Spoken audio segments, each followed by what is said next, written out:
Can I play too? Or is it just for boys?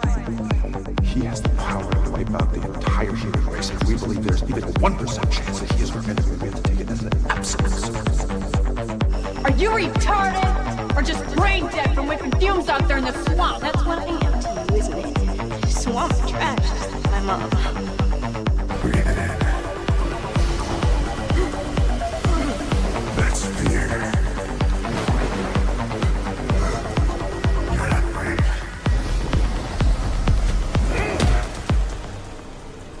Men are brave. Hey everyone, welcome back to No Intermissions, the double feature podcast where we pair the unbearable and link the unlinkable. Two unlikely movies are picked at complete random, and at the end of every back-to-back discussion, no matter how hard it may be, my guest and myself will find the connecting thematic tissue, whether it be from genre, aesthetic, motive, or style. As always, I'm your host, Jack Siddle, and last time you guys would have heard from me, it's when I would have paired my buddy Nolan Sage on, when we sort of paired the Big Trouble in Little China, the John Carpenter sort of short scope Western 80s classic, and we paired it with that little niche movie some of you probably heard of. You really got to jump on this one. It's called Star Wars. So we paired those two together and sort of did the classic back-to-back discussion there on why those two would pair well together. And Nolan came up with some pretty convincing arguments on why they are literally the same movie, which that shocked me. Absolutely stood me still. I couldn't believe it. But as always, we've got a new guest with a new double feature on this new episode. You can find this lovely gentleman over on Letterboxd and Twitter. Most of you know him by just like one of the biggest Raimi heads out there. But here's my good buddy Ethan. Ethan, how we going, man? Oh, we are doing great, mate. We're doing so bloody good. No, Can you please do the Canadian. accent throughout the entire episode? You might get stuck doing it, like the Austin Butler Elvis effect. Yeah, I could. I think it'd be pretty fucking. We'd be having a laugh. Like, yeah. No. It'll go in and out. It'll go in and out. Okay. Spontaneously, I'm very excited. How we going though? What's been happening? We're just trying to watch movies. We're just trying to get by day to day. Hell yeah, man! That's what it's all about. I do want to before we do bring up the actual two movies we're going to talk about. Which, by the way, I'm going to say this for the record before we actually start. This might be one of my favorite pairings, probably if not my favorite pairing I've done on the show so far, because Jesus Christ, we're going to have the best time talking about these two. But I do want to bring up, because we briefly talked about this just before the recording, but like, obviously anyone who is familiar with Ethan on Twitter or Letterboxd or whatever it may be, obviously knows like Ethan loves his Sam Raimi. So I'm like, obviously, I knew I wanted to have him on the pod. So we were talking like, I want to say like a month or two ago about planning this, and and we're like, I'm like, surely we gotta do like Darkman, or we gotta do something. Like, I think it's too early for the show to cover something like Spider-Man, but I'm like, we gotta do something Raimi. And then somehow, beyond fate, some fucking how, we've come up with this fantastic double feature. So Ethan, please, what two movies are we talking about today? Today we will be talking about Wild Things, the 1998 film by John McNaughton, and we'll be talking about Batman v Superman: Dawn of Justice Ultimate Edition. This is by Zack Snyder, the 2016 film. Fuck yes, I like that you. I like that you're specific with the Ultimate Edition too. Yeah, because I'm sure we will talk about the sort of Zack Snyder and his relationships with different cuts of his films. Yes, that's an important sort of note I guess we'll touch on later on. But yeah, before we actually start talking about the movies, I was kind of unfamiliar with your love of BVS. Yeah. So I'm gonna. Do you want to start with Batman v Superman first, or Wild Things first? We'll do Wild Things first, but should jump straight into it. No, let's save it. But like you asked, my relationship with this movie, it's why I am the person I am today, right? Yeah. I first saw this movie when I was in grade 7. I was a literal child in elementary school. I went and saw this movie, I was like, wow, guys, the movie at the cinema, the theatrical cut, and I was like, wow, guys, this movie is really good. And everyone looked me in the face and was like, what are you talking about? Oh man. You're stupid. This movie sucks. Yeah. And I was like, okay, well, surely, like, I can't be, like, what's going on here? Why are people telling me this? No, and so yeah. I go online and I research. I'm like, what is wrong with this movie? And that's how I fell in a rabbit hole. I became a watcher of dorks like Ralph the Movie Maker and Your Movie Sucks. People who are just so incredibly negative about movies and don't know a real auteur when they see them. But when I was there in that period, I went from liking the movie to despising it. Like, I thought Zack Snyder and his movies, I thought he was a hack because that's what, I was a dumb child who That's what listened to everyone else was whatever- saying. Yeah, whatever man on the internet would say. I would Exactly. just repeat it. But over time, I think when it was announced that the Zack Snyder cut, or Zack Snyder's Justice League would be released, I was like almost playing a bit of liking this movie. And I came across a video by a great channel on YouTube, Loverboy Media, Why I Love Batman v Superman. Is a longer part of the title. But when I watched that, I looked and I saw how much deeper you can look at things. Oh yeah. There's a lot of layers, and past that, the film has come out, Snyder Cut had come out, and I feel with that being out and the announcement and trailers of Matt Reeves' The Batman, I've really taken a look back at this movie and looked at it more as to how it should be viewed as its own film, as opposed to what I see so many people online do. I had a long conversation with an online friend of mine about how he's like, oh, this was a movie that's supposed to start the DC brand. How could they do that with the characters? It really puts into perspective what general people wanted this movie to be. They wanted this to be Iron Man. They wanted this to be the Avengers, where it's like, all right, guys, let's settle up. But it ended up being a post 9/11 scare masterpiece. Oh, absolutely. I mean, this is it. We will when we get to talking about Batman vs Superman, it's packed with analogies, and things we will dive headfirst in. But with that, I think we should start with should we start with Wild Things? Oh yeah, we gave him a little tease. We'll Let's give him get a little into Wild tease. Things. But yeah, this is it. We will be right back, and we will be talking about Wild Things. We've come to the halfway point of our senior seminars. Our guests today come from the Blue Bay Police Department.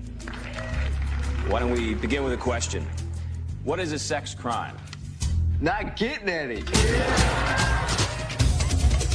Welcome to the town of Blue Bay. Hi, Mr. Lombardo. Hey, girls. So where's your hose, Mr. Lombardo? Where innocence can seduce. He started rubbing my shoulders. Accusations can destroy. I'm innocent. You guys do sex crimes, right? When was this that Sam Lombardo gave you the ride? Did Sam Lombardo rape you? Yeah, okay, he did. He pushed me to the floor. And appearances can deceive. Kelly said that we should do this to hurt Mr. Lombardo. She found out that Mr. Lombardo was in love with her mom, and that was it. All right, so Wild Things is the 1998 American erotic thriller film with a cast with Kevin Bacon, Matt Dillon, Neve Campbell, Denise Richards, and Bill Murray, and as previously mentioned, of course, and previously mentioned, directed by one John McNaughton.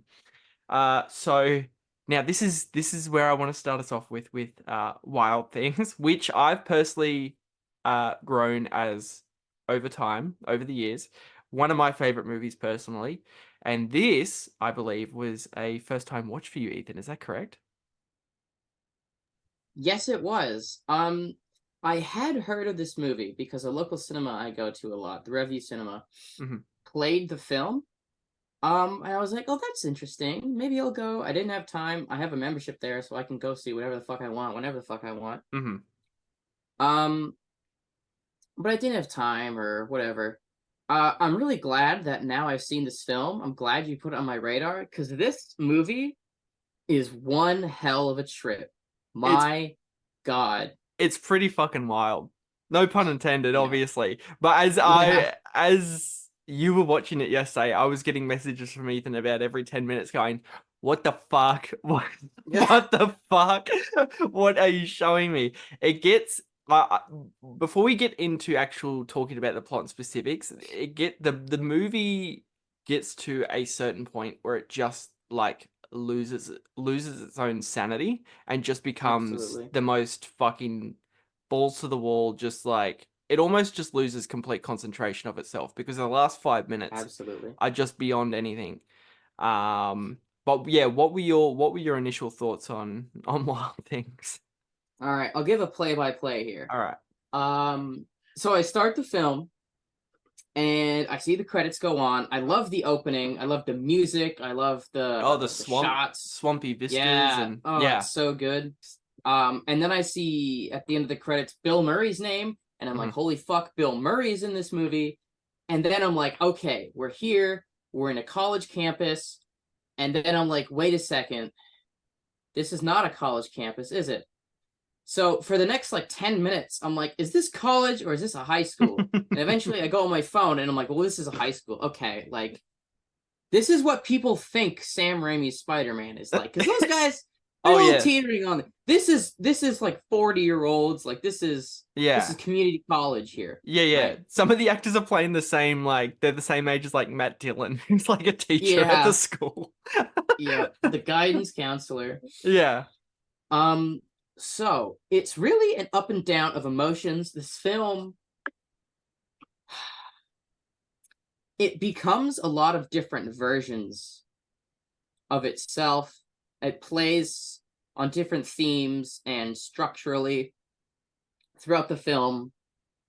It switches genres almost, because by the beginning, it's like a yay, it's like school blowout. It's like an American Pie.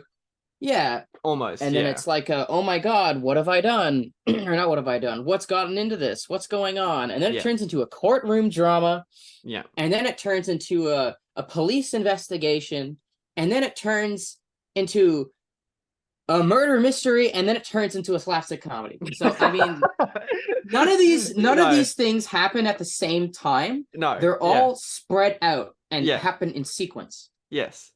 The best way you could describe it is that the way you think the movie, the whole movie you think is going to overarch throughout the entire 108-minute runtime completely stops at about the 30-minute mark.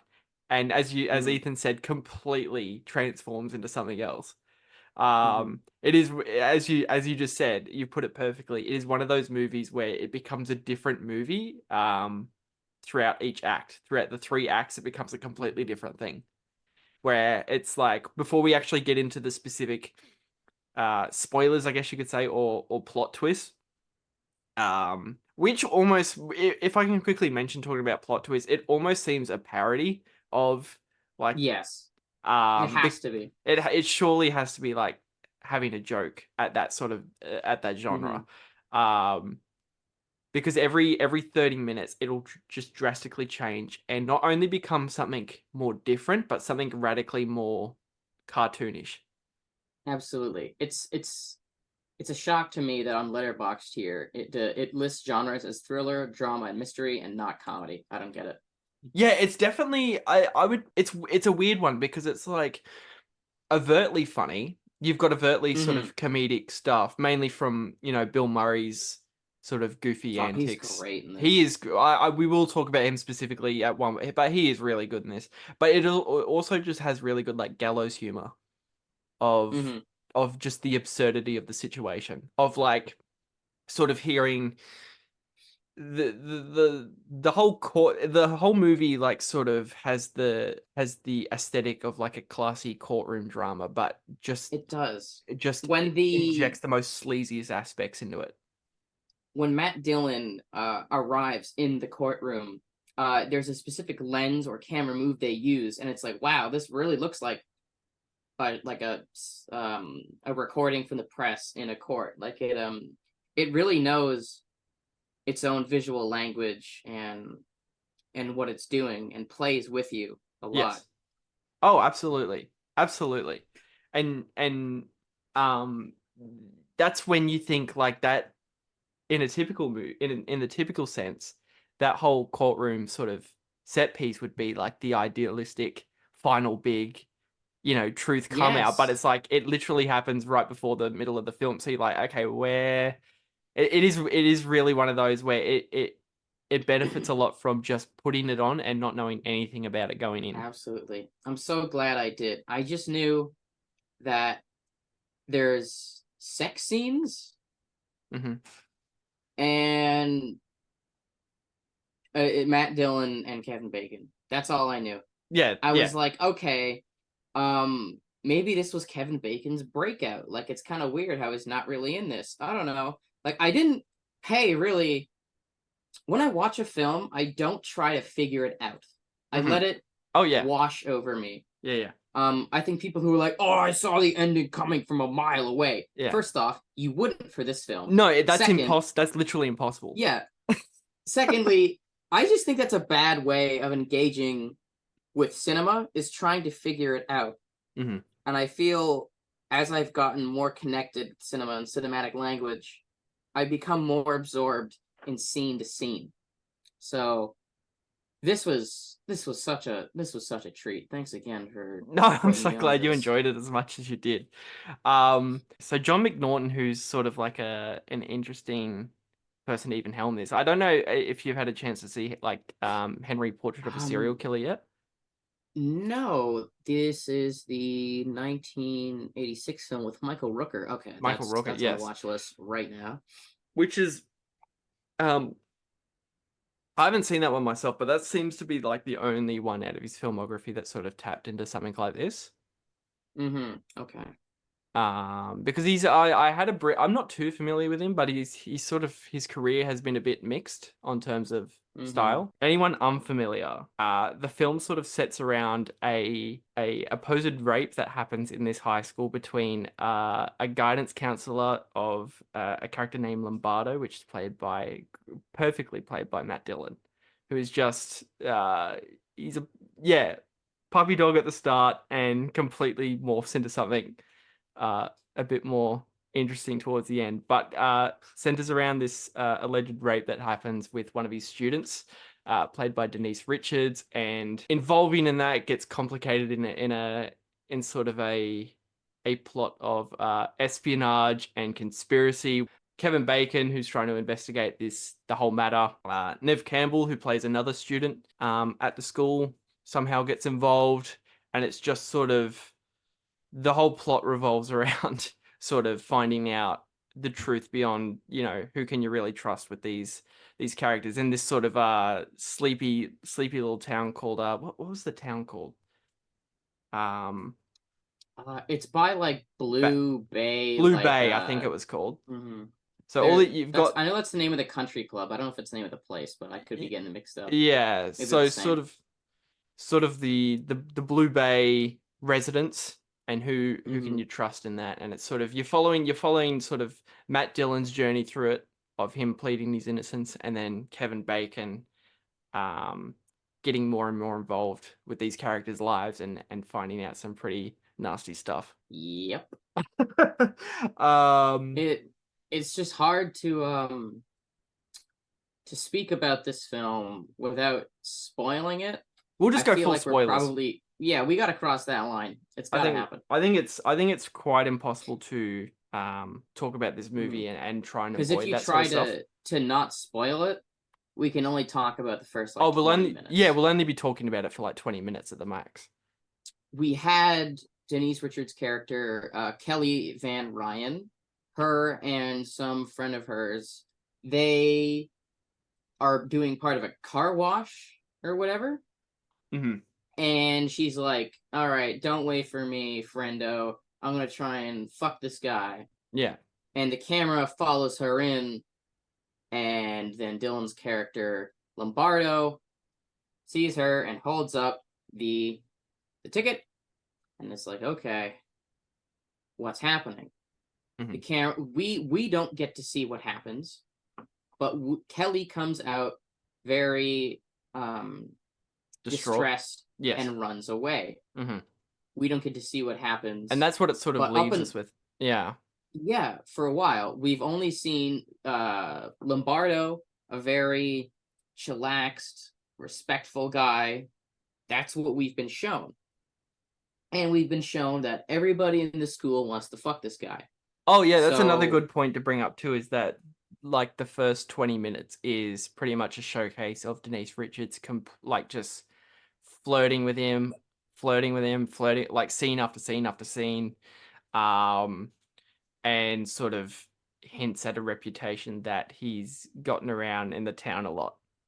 Yeah, so it gives you the idea that it's possible, but might not be probable.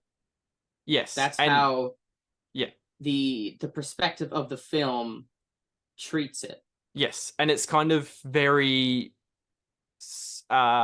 it's funny to me to even call a movie this sleazy, like, sort of intelligent, but it is, because in retrospect, when you finish the movie, you're like, oh, okay, they completely orchestrated this thing brilliantly around this guy's reputation within the town.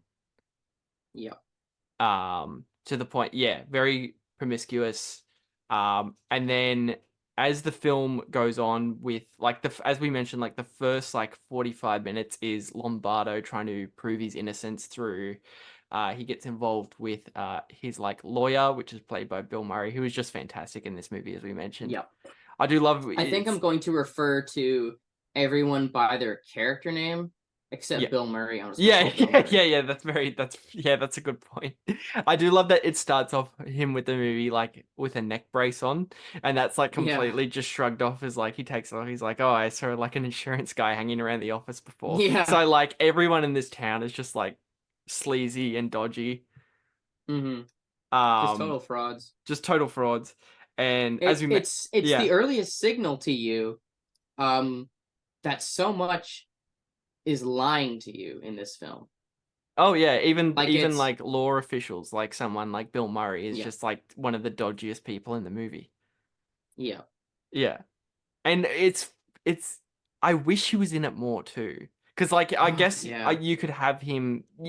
There's only so much you could give him because, as we mentioned, like, the movie shifts into something new, so you don't really need him contextually, like, about after the halfway mark.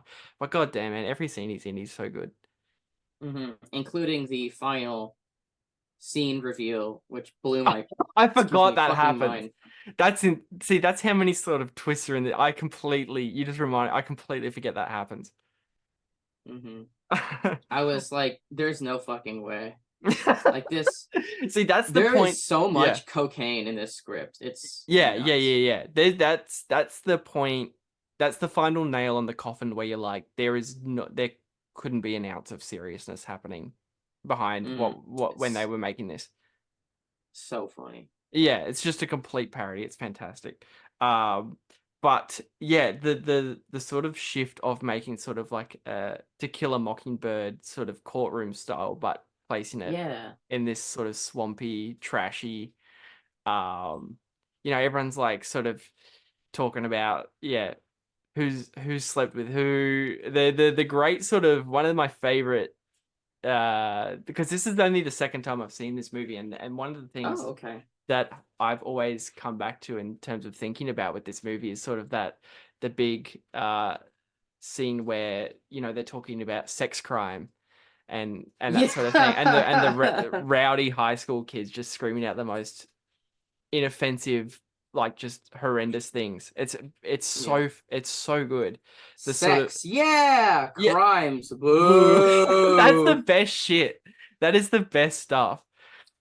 Writing it on the big chalkboard and getting the visceral reaction out of these kids, and Matt Dillon sort of giving this presentation on with Kevin Bacon there, and his partner sort of trying to give these kids some sort of education about what is a sex crime. And you get this kid stand up in the back, go, "Not getting any," and then everyone starts clapping, and you're like, this movie completely understands what it needs to be. Exactly, yeah. it knows the crowd it's playing to. It's having fun. Yeah, but but at the same time, when it meets like as you mentioned, that car wash scene, like the repercussions of what happens after that, it's just like depressing and scary, even though it's completely orchestrated. It's a really weird tonal mix. But so as we've mentioned, the movie sort of sets up what this massive case on Matt Dillon's Lombardo of and sort of as the first act goes on, sort of reveals that he also may have sexually assaulted Nev Campbell's character. This big sort of trial surrounding this case and it's not looking too good for him. Eventually reveals that he's innocent all along. Well, innocent, I guess. Yeah, in quotations. In quotations, innocent. And you're like, oh, okay, he's like, it's a really weird revelation, because you're like, oh, okay, he's free now. Like, but we're only halfway through the movie, so where are we going from here? And ends up being the whole thing was orchestrated between Matt Dillon's character, Nev Campbell's character, and Denise Richards' character to get what was it, like a big lawsuit payout? Yeah, to get the payout of the mother's trust fund money. That's it. So it's because that's a thing with the teacher.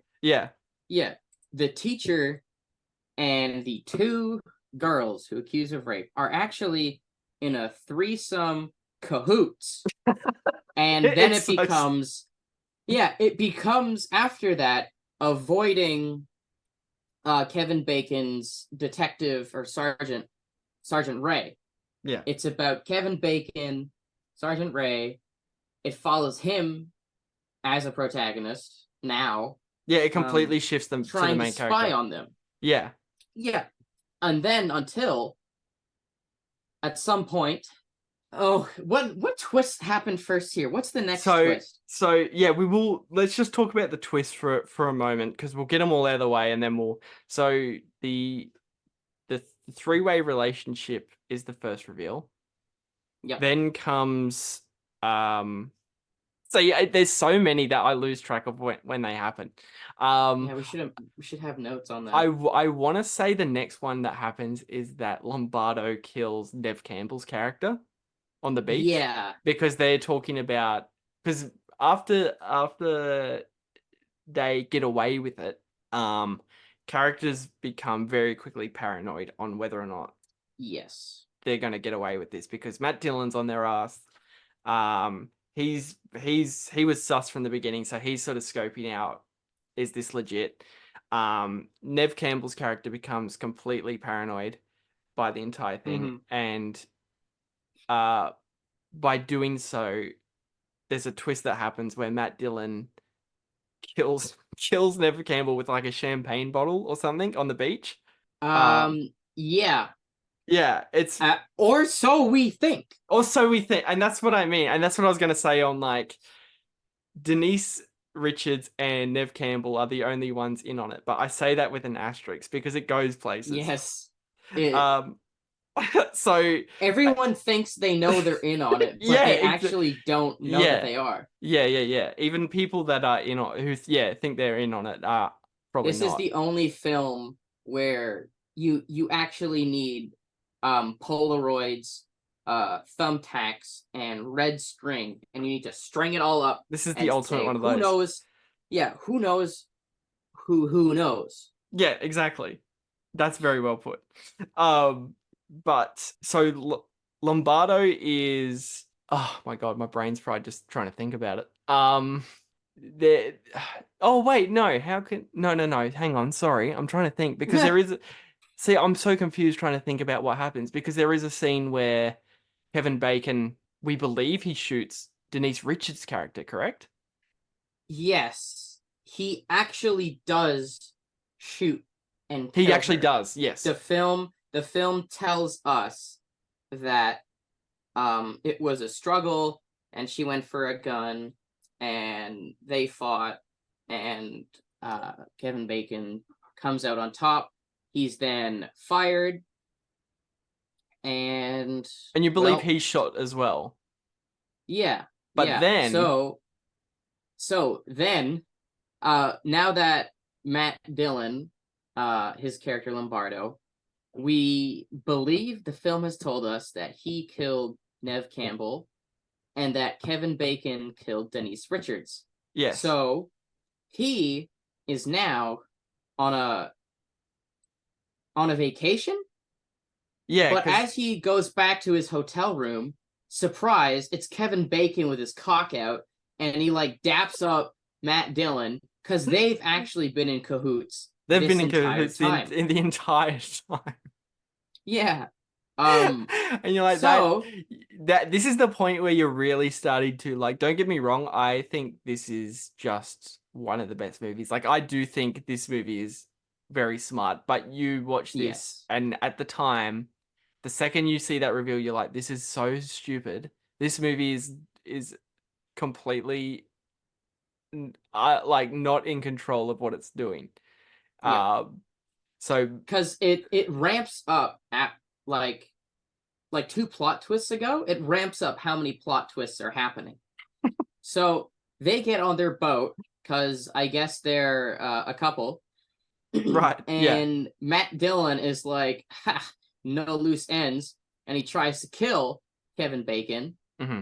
But he survives. He hangs onto the boat. He comes back up, and he's like, oh, he might get up the upper hand. But surprise, it's Nev Campbell in dyed blonde in hair, a wig. who would in a wig or whatever, who is never dead, and she shoots Kevin Bacon with a fucking like a spear gun or something? gun. Yeah, with a harpoon, a spear gun. He falls out and dies, and it's like, wow, this entire time, they were in cahoots. They actually, Matt Dillon didn't kill her. He just wanted Denise Richards to believe that she was killed because, as opposed to what the film told us, she was his favorite and not Denise Richards, who the film told us would be his favorite. But another plot twist, this was all Nev Campbell's secret plan, and she poisons Matt Dillon. She was the puppeteer the whole time. Yeah, she was the puppeteer the whole time. And then between these insane twists, it cuts back to Kevin Bacon's detective partner talking with the old lady at the Swamp Ranch, who basically just explains how Nev Campbell is actually 200 IQ, knows all the fuck is going on. She was like, fucking, And on top of that, I don't know if I just didn't get this correctly. Was it trying to tell me that Nev Campbell and Denise Richards are half sisters? See, this is the thing that I'm very glad you brought this up, because even by this point, I don't even think the movie expects you to know what's happening. Yeah, because I sent you a message after what the fuck, just incest in caps and question and exclamation marks, because they gloss over it so fast. Yeah. See, I didn't pick up on that. That very well could have happened, but by that point in the movie, your brain is just like trying to wrap around the entire, because it's 108-minute fucking runtime, so it's not a massive movie, and somehow packs about plot twists in that you know should be in like a. It's like watching Fargo. Yeah, like I did, not knowing how long it was, coming out and being like, that was 90 minutes. What the fuck? Yeah. It's like trying to watch, like, it's got the same amount of plot twists as like a fully fledged TV series, but they've just trimmed it down to like 100 minutes, and you're like, fuck. We don't need TV. We just need wild things again and again. Exactly. Oh, surprise to the viewers who are sticking around and still have not seen the movie and don't know, final plot twist, Nev Campbell was actually in cahoots with Bill Murray the entire time. Yeah, Bill Murray was. Yeah, it's so silly. It's so silly, so funny. I'm in love with it. Yeah, I'm so glad that you like it, and it's also just gorgeously looking too. Like, I really love the idea Yes. that it's set in this sort of swampy small town. You know, you get a lot of nice sort of, you know, sunsets and sort of, you know, I like the whole montage of Matt Dillon on his little swamp boat feeding alligators and that sort of shit. Yeah. All that stuff's great. Characters even refer to themselves as swamp trash, which is fantastic. Yeah. Which is like that's Yeah. like the thesis line of the movie. It's just swamp trash. It's great. Swamp trash. It's about deception, smoke and mirrors. Yeah. Who believes the truth, who has the truth, violence and wrongful murder and bloodlust and sexual lust. That's two things that I always love when they're connected together, like Park Chan-wook's Thirst. Right. Have you seen it? I haven't, no, but I know exactly the movie you're talking about. Yeah, it's a priest who becomes a vampire. So we've got a bloodlust, but there's also an old childhood friend of his who is trying to get with him. So because he's a priest, he can't do that, right? So he has his bloodlust and his sex lust. Like stuff like this, when they connect like romance as an addictive drug, sex, with crime, I think that together is such an interesting connection to make. Yeah.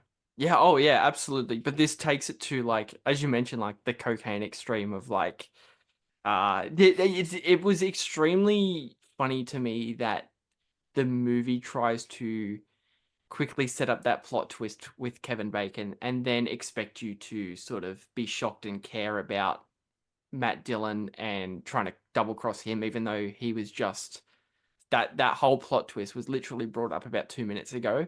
So the whole movie is sort of like racing against itself to be sort of like, it's hard to explain because it's playing Jenga. You know, every piece is getting put on top of each other, and the tower is going to fall down. But they're trying to get it as tall as they can. They're literally trying to. Yes, exactly. It's almost like a constant fear. The movie has a constant fear of trying to like not bore its audience, where they're like, "Fuck, we got to," you know, this we'll jump this in every 2 minutes. Yeah, yeah. Brilliant. Kevin Bacon cock, I got that in there. Do you actually see it? I wanted to mention. Yeah, man. I don't remember His whole seeing cock it. is out. See, every time there's a like a bathroom scene with like a man, I'm like, is there a cock? Because movies always show tits, and obviously this movie does, until it doesn't. Because if you notice, Denise Richards, tits all over. But Nev Campbell, no tits. Yeah, I think there was some contract. I was looking at some behind the scenes stuff, and there was some contract. Which, by the way, how close was this to the Scream movies? This would have been close to 2. So Nev Campbell was like hot shit at the time. Never seen she was coming off the those, Scream movies, and Denise Richards obviously was like all over the 90s. She was doing stuff, you know, Starship Troopers, and have you had a chance to see Tammy and the T-Rex yet? I don't know what that is. That's amazing. That's a movie. I'm going to explain a quick plot to you of Tammy and the T-Rex, and it's up to you to decide if you believe me or not. Tammy and the T-Rex dates what's his fucking name? Paul Walker. Paul Walker dies and gets resurrected as a Tyrannosaurus Rex. What? That's a real movie. That sounds awesome. And it's treated completely seriously. It's pretty incredible. So yeah, that's probably my biggest takeaway with our Wild Things discussion is check out Tammy and the T-Rex. Yeah. And watch Wild Things so you can see Kevin Bacon's cock. Watch Wild Things. If you haven't seen it, that sucks that we spoiled it. But just watch it to experience the roller coaster that it is, and to see Kevin Bacon's dick.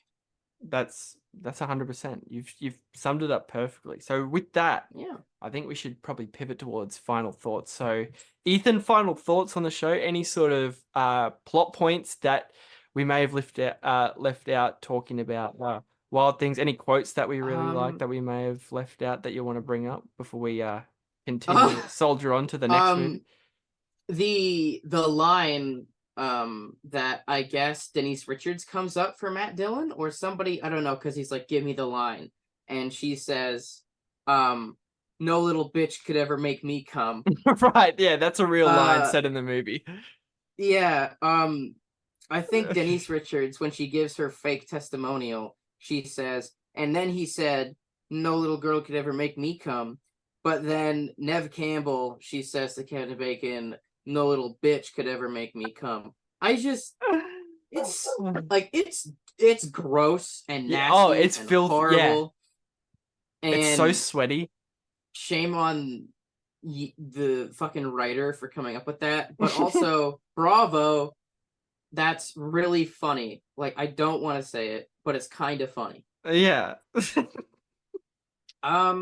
There's a whole thing with Denise Richards' mom. She had an affair with Matt Dillon. Yes. And there's a scene where she's consoling Denise Richards, and just completely walks through the line of your dad committed suicide and just keeps going. She's like, I know your dad committed suicide. I don't know why he did it. Yeah, it's she like, pretty much says, fuck up. Back up. That's a great point that we forgot to bring up, is sort of Denise Richards' family aspect of her absolutely cold and emotionally removed mother, who is just there to flirt with Matt Dillon. Yeah, says to her own daughter, who is distraught after she Our introduction has to allegedly her been is raped. fucking the pool boy. Yeah, says, your dad didn't have to kill himself. Jesus. Mother of the year. Oof. Mother of the worst.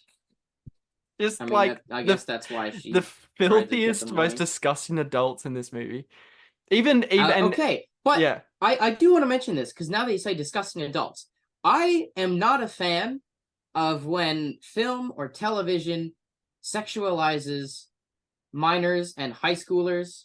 I think that's really weird.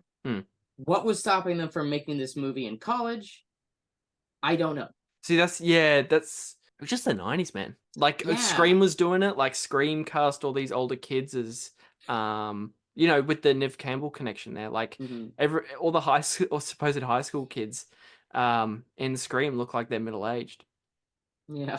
But what was I going to say? Yeah, I love the sort of very sweaty, disgusting Hitchcock rendition that this sort of becomes. Like, that whole scene where that it becomes Hitchcockian. Yeah. A little bit. The whole bit where I think he's the pool boy that's having sex with Denise Richards' mum, like, follows Matt Dillon and rams him off the road. But like, just that great sort of photography of Matt Dillon looking in the rearview mirror, and it's very Hitchcock looking, but it's like set in, like, as we mentioned, like this disgusting sort of humid swamp. The whole sort of, as we mentioned, the sort of speech that Matt Dillon gives at the start about sex crime, and sort of the combination between meditate and masturbate, which is really funny. Yeah. It's so disgusting. Oh, that's great. What a film. Yeah. And sort of, I do love the arc that Matt Dillon gets, where he sort of, as the film progresses later in the runtime, he sort of becomes voyeuristic too, where he's practically like, I love that bit where he ends up having to film Denise Richards and Nev Campbell, I guess you could say for like evidence, but he turns it into like his chief of police and goes, you were there for evidence and you ended up making like a porno movie. Yeah. And he's like trying to defend it. He's like, no, we could use this. Yeah, he's trying to make himself look like a psychopath so he can get discharged. Yeah, exactly. God.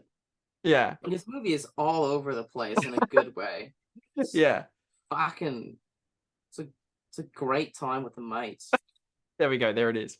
There it is. And I do want to pick up the 4K at some point. Oh, I didn't know that was out. I think the 4K has just recently come out, so I'm sure that looks really good with sort of that's cool. the sunsets and all the great photography in this movie. But you know what looks really great in 4K? Batman v Superman. Oh my Dawn God. of Justice Ultimate Edition. Oh my God, you are a king of the segue. That was I so am. well done. So that's going to wrap us up on Wild Things from 1998, and we'll be right back. We're talking Batman vs Superman: Dawn of Justice. That's how it starts. The fever, the rage, the feeling of powerlessness that turns good men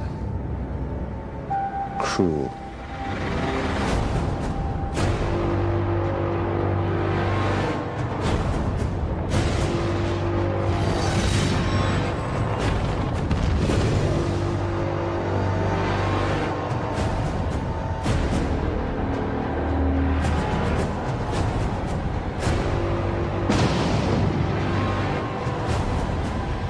Tell me, do you bleed?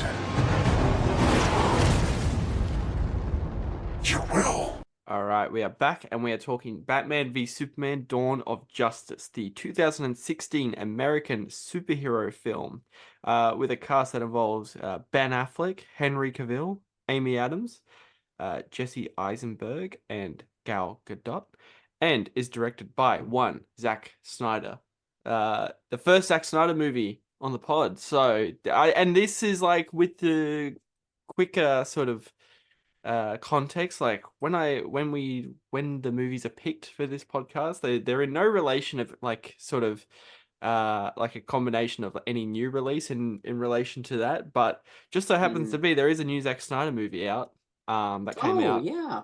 Which I don't know, Ethan, have you checked out any of the Rebel Moon stuff? I haven't myself, but because I've heard nothing but atrocious things. I saw part 1 at the Tip Cinema because they were showing it in 70mm Panavision. Oh, so shit. I was like, okay, I've never seen the gotta give into that. I'll go do that. I saw it and I thought it was a really, not really entertaining. It was entertaining enough as a heavy metal Saturday morning children's cartoon. Right.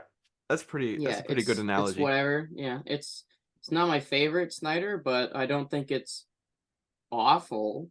It's just there. It's just a movie. Yeah. I'm not gonna watch part 2. I'm gonna wait for the director's cut. Yeah, see what's going on with that? I don't know if it was part of the deal that there would be 2 different versions. That's so weird. But when they announced Rebel Moon, they were like, yeah, we're gonna have R-rated and PG-13 versions. Oh, okay. And for some reason, they're waiting until the summer, which is months after both films, to release them, which is kind of shooting themselves in the fucking foot. It's a bit weird where they're like sort of like, if there was any hype around it at all, which there doesn't seem to be on anything you read about it, they're sort of like trying to wait down for the Rebel Moon hype to die down, despite the fact there's not barely any there to re-release an R-rated cut, which is weird because like after you know, all the shit that went down with that Justice League cut and that finally got released, you'd think they'd finally just give Snyder a break and not give him any drama anymore that's related to any sort of director's cuts. Yeah, it's fucking stupid. It's a bit weird. Yeah.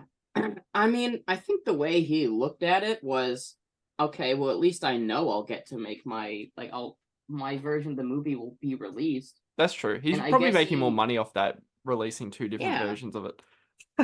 And he probably doesn't really care what people think of his movie. As long as he puts it out, he's fine with it. That's how I imagine. Oh god, yeah. Well, you did. He's not like Uwe Boll who wants to box everyone who hates That's his amazing. movies. I love that so much. And didn't he win? Didn't he like absolutely pummel the guy that was talking shit about his movies? That doesn't surprise me if it's true.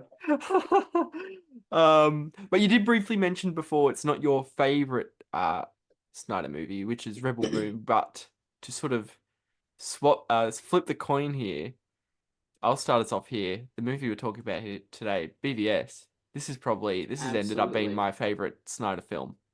Yeah, it is one ultimate film. Where do we even begin with this thing? you know, because it's the Ultimate Edition. It is the Ultimate Edition. That is the preferred cut now, isn't it? Mm-hmm. Even though I will go out on a record and say I think the theatrical cut is just as good. It does have its issues, but I think it is just as sort of. I walked away from that. I was sorry. Let me rephrase that. I was more than just happy having just that theatrical cut because I think it was just as gorgeously messy. I think the Ultimate Cut runs the risk of being so overbloated with just because I was watching this in preparation for this podcast. I rewatched this movie with my girlfriend and my girlfriend who had never seen it, and the incredibly hard task on trying to explain to her what was happening.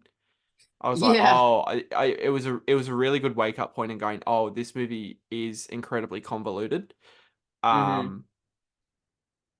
I do love it for many, many other reasons, including I do appreciate the beauty of how convoluted this can get for a movie which is basically just like two cartoon characters punching the shit out of each other. Yeah, the third act and the epilogue are like an hour and a half alone. Oh, the movie ends about 5 different times.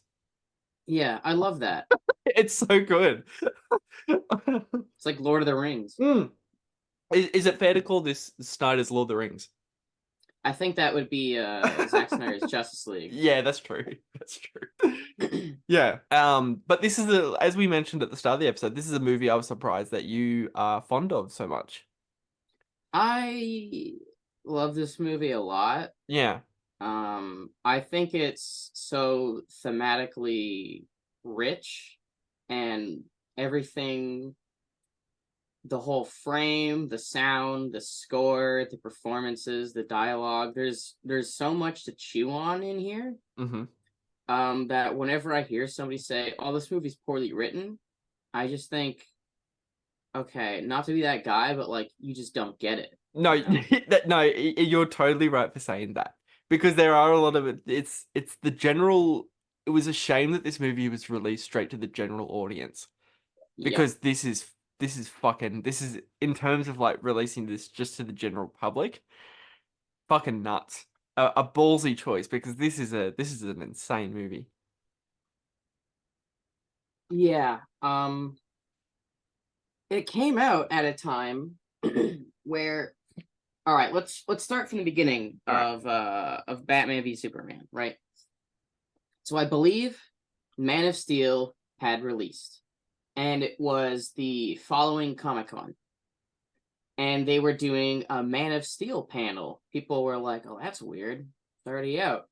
And at the end of the panel, they had oh gosh, what's his name? Let me check here. It is oh god, where is it? Okay, whatever. He plays the general, and he plays Martian Manhunter. Yeah, Martian Manhunter. That's really fun. Yeah, I do like that. He came out on the Comic-Con stage and read out the Dark Knight Returns iconic, I want you to remember the one man who beat you. Oh, yeah. And then the lights dimmed and it flashed the Batman and Superman logos imposed together. And everybody went fucking wild. Yeah. As they should. Yeah. So this film, there's so much production drama behind Snyder Cut, but there's also a lot behind this one too. Oh yeah, 100%. Production was already pretty far along, right? So, at this point, Man of Steel did pretty good. They were like, "Okay, Zack, we'll let you hang on, and you can make this movie." And it was delayed an entire year, but at I believe the following Comic-Con 2015, they showed teaser footage where it was just "Tell me, do you bleed? You will," and it was revealing the armored Batman suit and the bat signal shining up onto Superman, and it was like, holy shit! They never released that officially online. Like I've seen multiple times. The crusty. Oh, because it's just like, mobile phone footage, right? yeah, Yeah, I do remember this. It's Yeah, so cool. This was so long ago now. Yeah, You're taking me back to a and simpler time. yeah, the film. Warner Bros. Apparently internally did screenings, and it received standing ovations. Yeah. They were really, really what's the word? Confident? They were confident. Yeah, they were very confident in this film. Yeah. But for some reason, they didn't like that it was 3 hours long. So before the release, they cut a half an hour out of the movie. And when marketing was gearing up, they showed literally the entire movie. Yeah. Because I remember there was one trailer that came out. I think it might have been trailer 2, and it literally. I remember the internet was up in roars at the time because that was the reveal of Doomsday, And Wonder Woman. and Wonder and Woman, the Trinity standing together. and the Trinity. It's like, the trailer literally ended on them teaming up. yeah, it's like, okay, well, clearly, Yeah. it's a stalemate. Like, Right. what is going on here? Yeah. And it started the trend of people going, oh, why isn't this just like the comic books? Because people were like, why does Doomsday look like that? I think that was flag number 1 for Mhm. people to go, oh, this isn't going to be exactly what I want. Because everybody wanted this to be the DCEU's, their Iron Man, their Avengers, and that's exactly what Warner Bros. Wanted it to be. It seems like there was a lot of different conflicting ideas at Warner Bros. As to what the hell this thing would be, because they wanted it to kickstart their universe. Yeah. They wanted to fill in as much sequel setup as possible. Yes, we will talk We'll about that probably because get to that. movie Yeah. this movie goes places in terms of that. Still things that, I don't think this is in all right in saying this is a perfect movie, but that stuff, the universe setup is still so funny to me on how it's dealt with. It's hilarious. It's so good. But no, sorry, continue. So the film came out and it was in contention within the same 3-month span as Civil War. I believe it came out first. I believe there was a BBS whole was thing- March, yeah. Yeah, and then Civil War is It was May. April or May, yeah. April, May, yeah. That's where they usually do their events. Yeah. And then there was the whole thing of back and forth, like who's copying who here. It's like, Yeah, obviously they're just copying Marvel. Right. Despite the fact that this is actually a film analyzing and deconstructing superheroes in the same vein as Alan Moore did in the comic book medium with Watchmen. Yeah. He's doing it for superhero films, similar to how he did with his Watchmen movie, but a bit more adapting modern comic book movie as opposed to just the idea of a comic book superhero movie and action movies in general. Mhm. And it's also about the post 9/11 scare within America and the U.S. government and the war on terror. The fear in America just sparks whether it be from a different country, whether you've come from fucking space. It's pretty insane. The version I went to theaters, I have not seen since it was in theaters. So the real film to me is the Ultimate Edition. Yeah. These days I rewatch it on it was 2021 or 2020 re-release of the film on 4K Blu-ray. It has the restored IMAX aspect ratio, and they fixed the color because the previous release was messed up, I guess. It was one of the earlier 4K Blu-rays that came out. Yeah. So there is so much hate around this movie, and also I don't want to say an equal amount of love, because I think the people who love this movie are just more vocal, and there's more people who hate this movie. Yeah. Oh, yeah, 100%.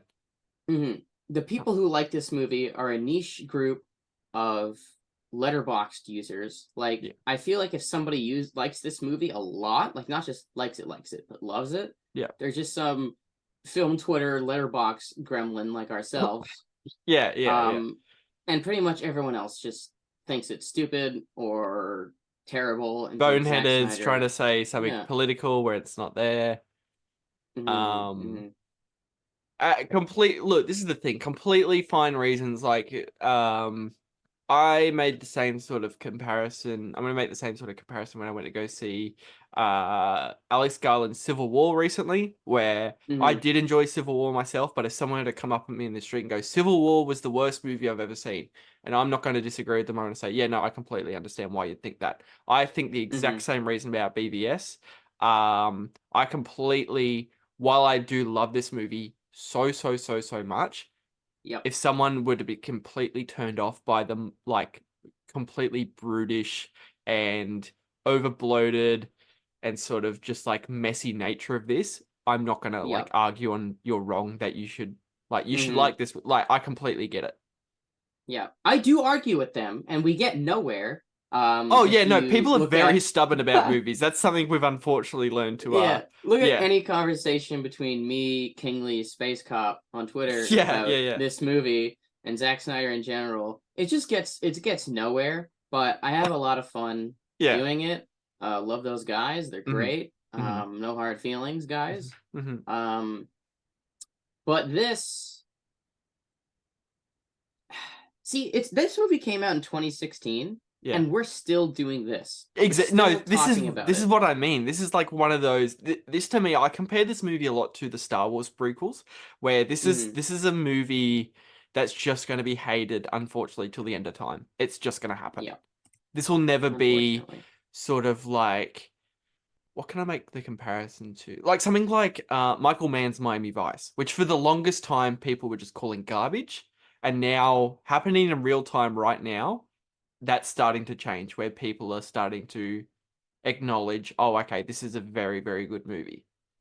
Yeah, it came out too early. If this movie came out today, it would fucking blow people's minds, because we're in the age of everybody has looked back and realized that Marvel Studios isn't really hot shit. There were some pretty darn good movies in there. Let me see exactly. I think what hurt it the most, just before you get into that, I think that's what probably hurt it the hardest, is that it released so close to Civil War, which was basically the same movie, but that tapped much more into what the general public would gravitate towards. Yeah. That's absolutely correct, I think. It's the film. Okay, here we go. I found the Marvel list that I made. So I probably like half of these movies. And most of them came out before Endgame. Basically all of them, except the Black Panther sequel and Sam Raimi's Doctor Strange. Right? Ever since then, we've just been getting bottom of the barrel, barely put together stuff like Black Widow and No Way Home, and especially Quantumania and Thor: Love and Thunder, where there's not a single ounce of sauce whatsoever. It's so apparent how there is no creative voice in these films. They're just made as a means to sell a product.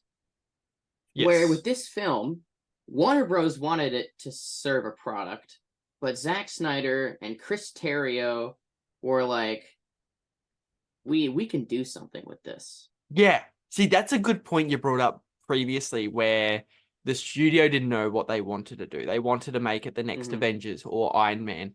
But when you hire someone as particular and as someone as idiosyncratic as Zack Snyder, who clearly has something to say about whether or not it's appropriate for, essentially a comic book movie, where, you've got the anti sort of a post 9/11 world, whether or not it's appropriate for a movie like this. I think it works, but a lot of people, like we mentioned on the internet, will tell you that we're wrong.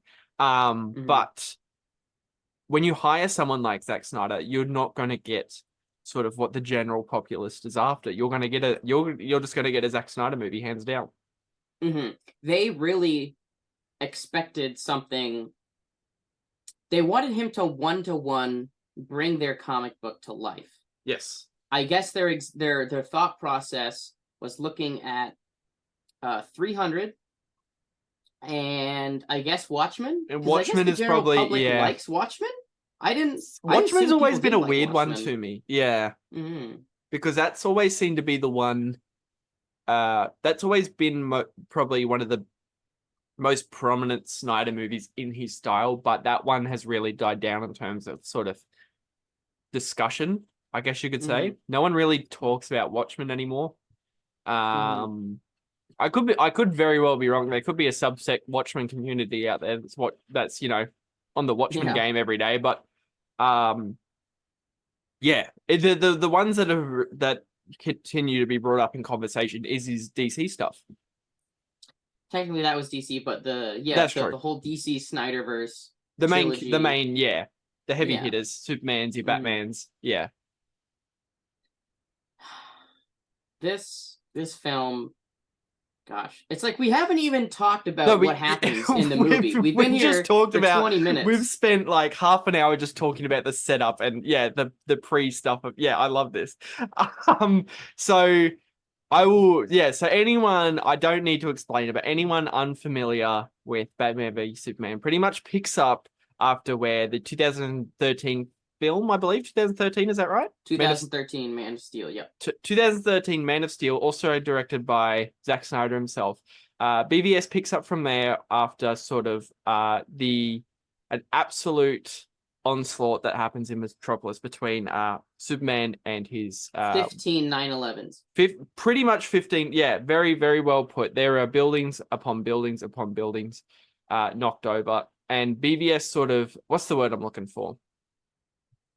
Recontextualize. Yeah, that's the one I was like, recontextualize sort of the backlash that probably that Superman movie got on terms of its destruction, and morphs it into sort of a I'm gonna sound so silly for saying this, but like sort of meta commentary on absolutely the sort of modern state of comic book movies, trying to transform it into something more and completely something way more interesting, and sort of puts together two lead DC Titans, where that's between Superman and Batman, and in that there are about maybe like 15 different mini subplots happening within this 3-hour movie that we will talk about. Most likely some we will miss out because there are that many, and we are most likely to forget some. I could probably think about this movie scene by scene. Like, I have a pretty excellent grasp on this film. Yes. So I'll get into the plot if you don't mind. The stage is yours, Ethan. Okay. We open on a dream sequence, and just one note that I remember seeing someone complain about how did the gun get behind the A, fuck you. B, that is one of the hardest shots. Yeah. Yeah, it's entirely in slow-mo, pretty much. It looks awesome, especially in the IMAX ratio. So it's Bruce talking about how it's the beautiful lie. Yes. His upbringing and how the bats took him into the light, where he believed what he was going to be doing was good, and we jump forward to the Black Zero event, and the title card that says Metropolis, mankind is introduced to the Superman. Yeah, I do love that. It goes so hard. It's so fucking awesome. It's very cool. And then we see Bruce Wayne arrive on a helicopter and be like, holy shit, the place is coming down. He calls his boys, and they're like, holy shit, everything exploding. He's like, okay, I'm gonna go in there and I'm gonna fix this. I'm gonna do the best as I can. And as he gets there, the entire building gets fucking crumpled down. Completely Heat leveled. vision just tears the entire thing apart. Batman, unlike everybody else, as Bruce Wayne, he runs into the dust. That shot goes hard as fuck. And as it settles, you see like a teacher just bringing kids along, like hand by hand. He helps somebody back into the line. He helps this guy, whose name I can't remember. Fuck. He is... Oh, he ends up becoming sort of a larger arc in the plot Yeah. later on. Yeah. Yeah, I just want to grab his name just so I don't. Wallace. Wallace, yes. Wally. So Bruce Wayne is like, hey, Wally. Wallace, they call you Wally, and he helps him out. And he's like, you're the boss. And then Bruce Wayne runs in and saves a child who's about to be demolished. He's like, where's your mom? Where's your mommy? She points up to the fucking literal nothingness that where the building was. Right. And then Batman, Bruce Wayne, looks up and he sees Superman grabbing onto Zod and pushing him into a billion buildings as like ash and fire falls from the sky. It's so cool. It's so and then awesome. That's where we get his theme, like the beginning of The Beautiful Lie, the Batman suite there. Dun, yes. dun, yes. dun. And it's intentionally evil. Oh yeah. And anyone sort of listening to this podcast and you haven't seen BVS yet, and you're thinking in your mind, these two guys are just like, this sounds very 9/11-esque, and you're like, and no, it is completely what Snyder took a studio's dime and said, I'm gonna make 9/11. I'm gonna repurpose a 9/11 plot into my comic book movie. So good, so awesome. Nobody would have ever thought of this. Like,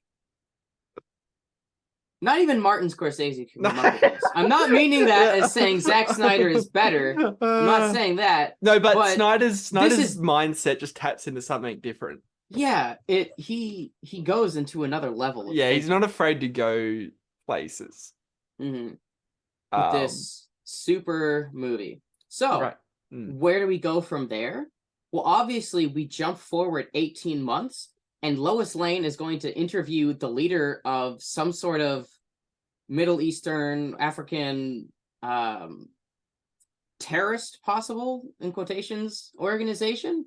She sits down with the guy and is like, are you a terrorist? And he's like, the world isn't what it's all about. You know what I'm saying? Yeah. Actual line from the movie. Yeah. They kill her photographer, who turned out to be a CIA agent. The whole thing is a setup. Who also turns out to be what's his name? The Superman character, Jimmy. Yeah, Jimmy Olsen. Jimmy Olsen.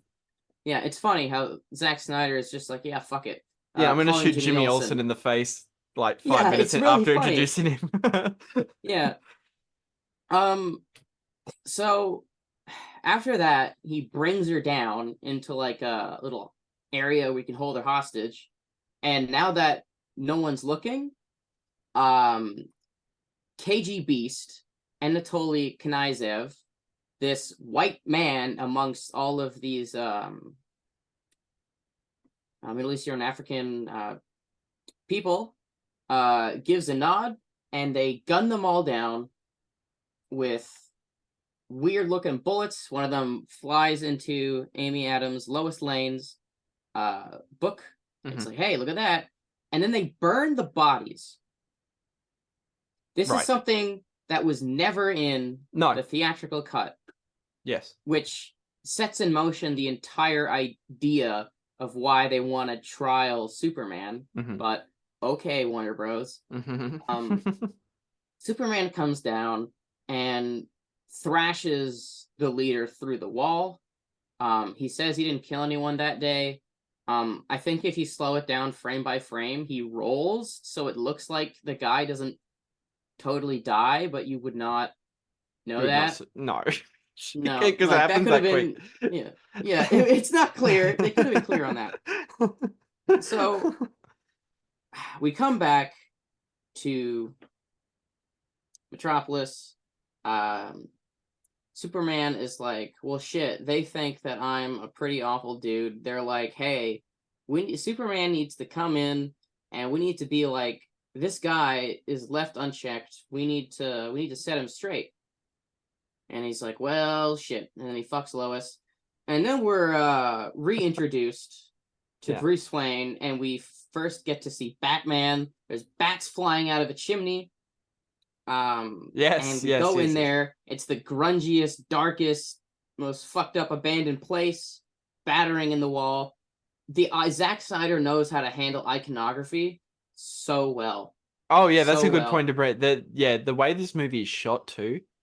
Larry Fong, man, go work on a real movie again, please. I beg you. Like his last thing was Chip and Dale Rescue Rangers. Come on, dude. God. You're What else than is this. what else has he done? Let me pull up his filmography very quick. So we've got. Okay, so he is a Snyder guy. So he did BVS, he did Watchmen, he did 300.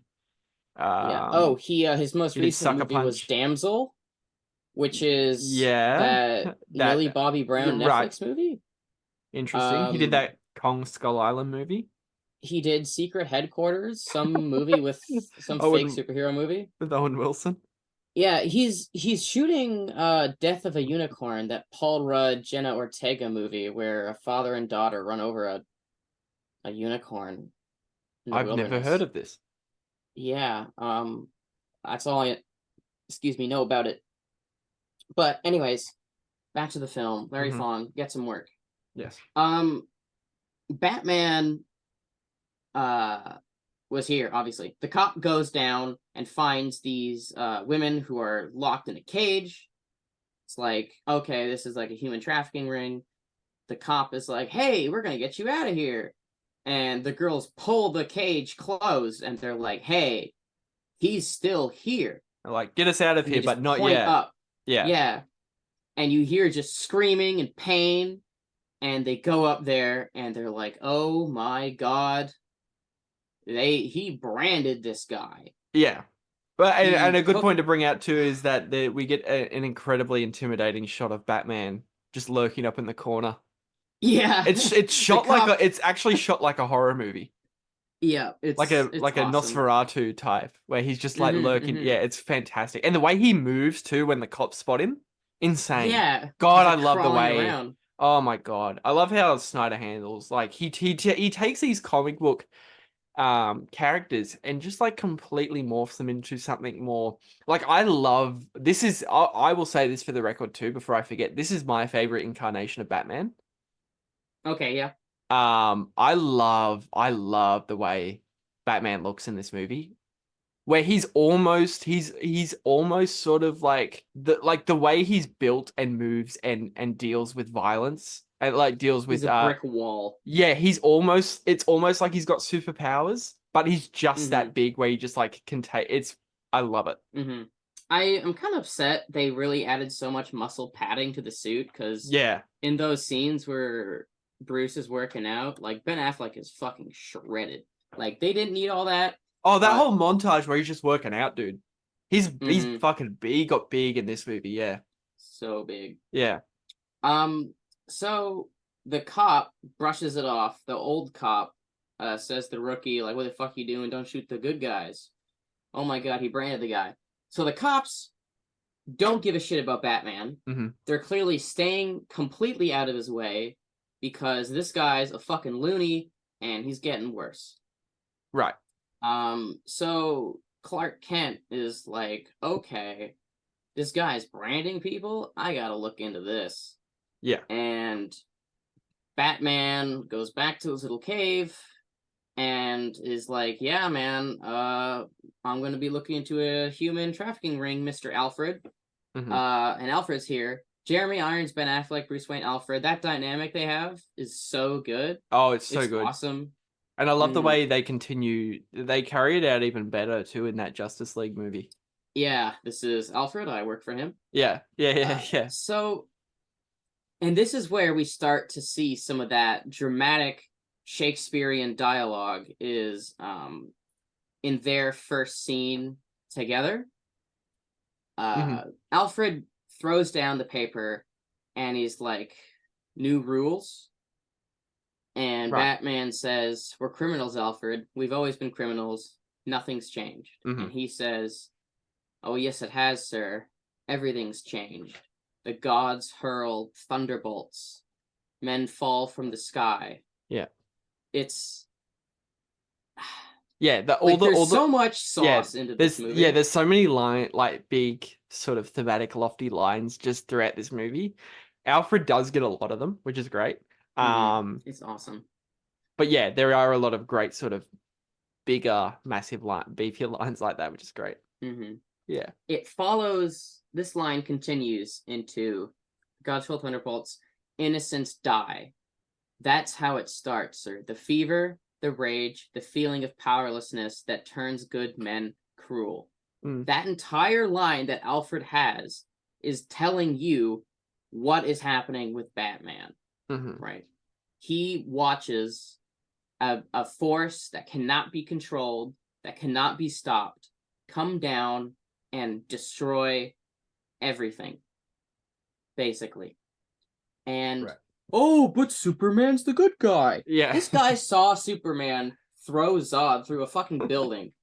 Like, as far as he's concerned, Superman is like 1 second away from being a planetary terrorist. Right. So,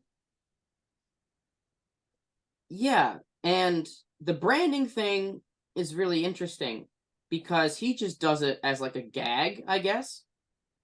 Well, but yeah, we he's learn sort of in the film that Lex Luthor is killing everyone in prison who has the brand. Yes. And I guess the public is like, wow, this Batman guy is just executing people. Because that's just kind of how the media works. Like, in real life, they just take connections and run with it if it makes a headline. Yeah, that's sort of like another sort of subplot that happens throughout. That's like sort of not fully. It's interesting. Yeah, no, you are right. And so we're introduced to Lex Luthor, who is like, "Hey, look at this shit. It's a little piece of kryptonite, and it can hurt Kryptonians. I know that there's a big giant rock of this shit in the Indian Ocean. I want you to get me an import license." And so some government man is like, "You can do that." He's like, "Can I also get the remains of the ship and Zod's body?" And he's like, "Yeah, sure, man, whatever." Because he's really into the idea of, as Lex Luthor says, forging a silver bullet, so we do not have to rely on the kindness of monsters. Yeah, that is a great line. Lex has further the over-the-top Shakespearean nature of the dialogue. I don't like reading Shakespeare or watching Shakespeare, but this is my Shakespeare. All right? Yeah. Like, this could, people are like, "Well, that's not Shakespeare." Fuck you, it is to me. So we're introduced to this guy as a weird little freak who got all of daddy's money and this big company, and his big goal is he also wants to kill Superman for almost similar reasons that Batman wants to. He is more of like the idea of a god among men, and like the morality and rationale behind that. He sees him as like a biblical demon figure that he wants to purge from existence.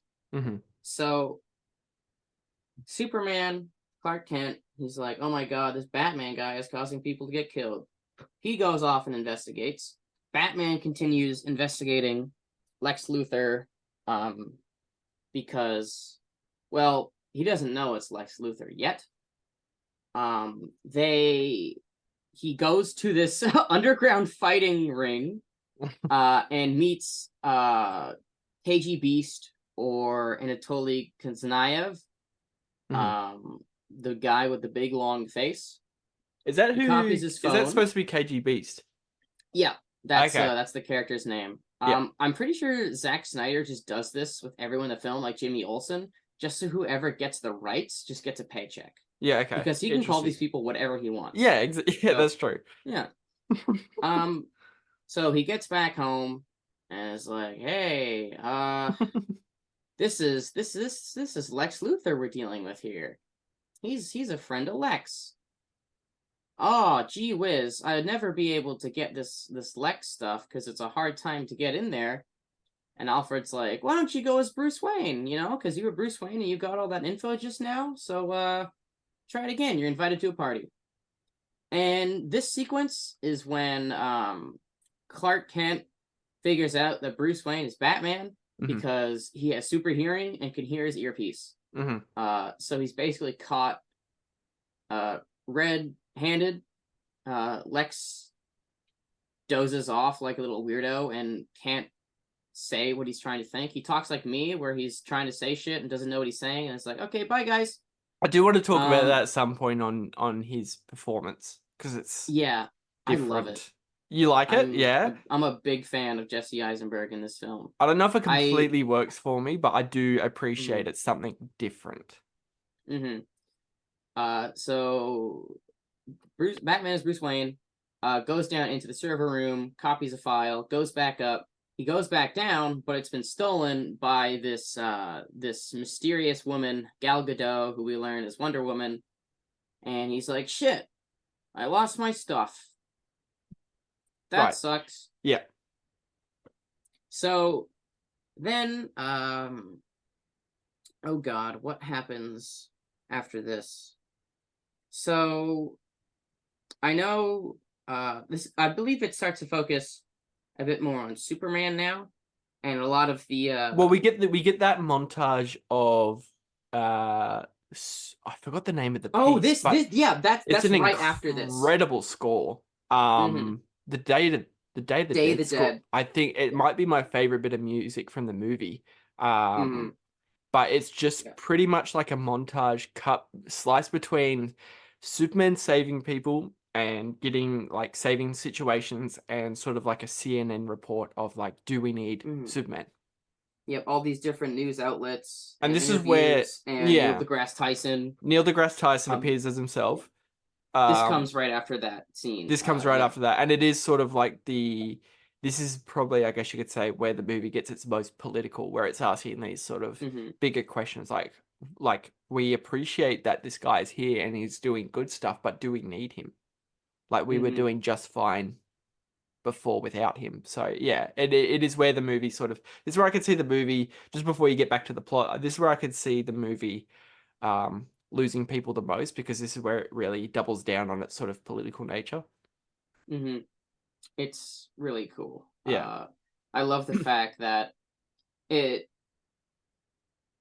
takes a look at itself. Yeah.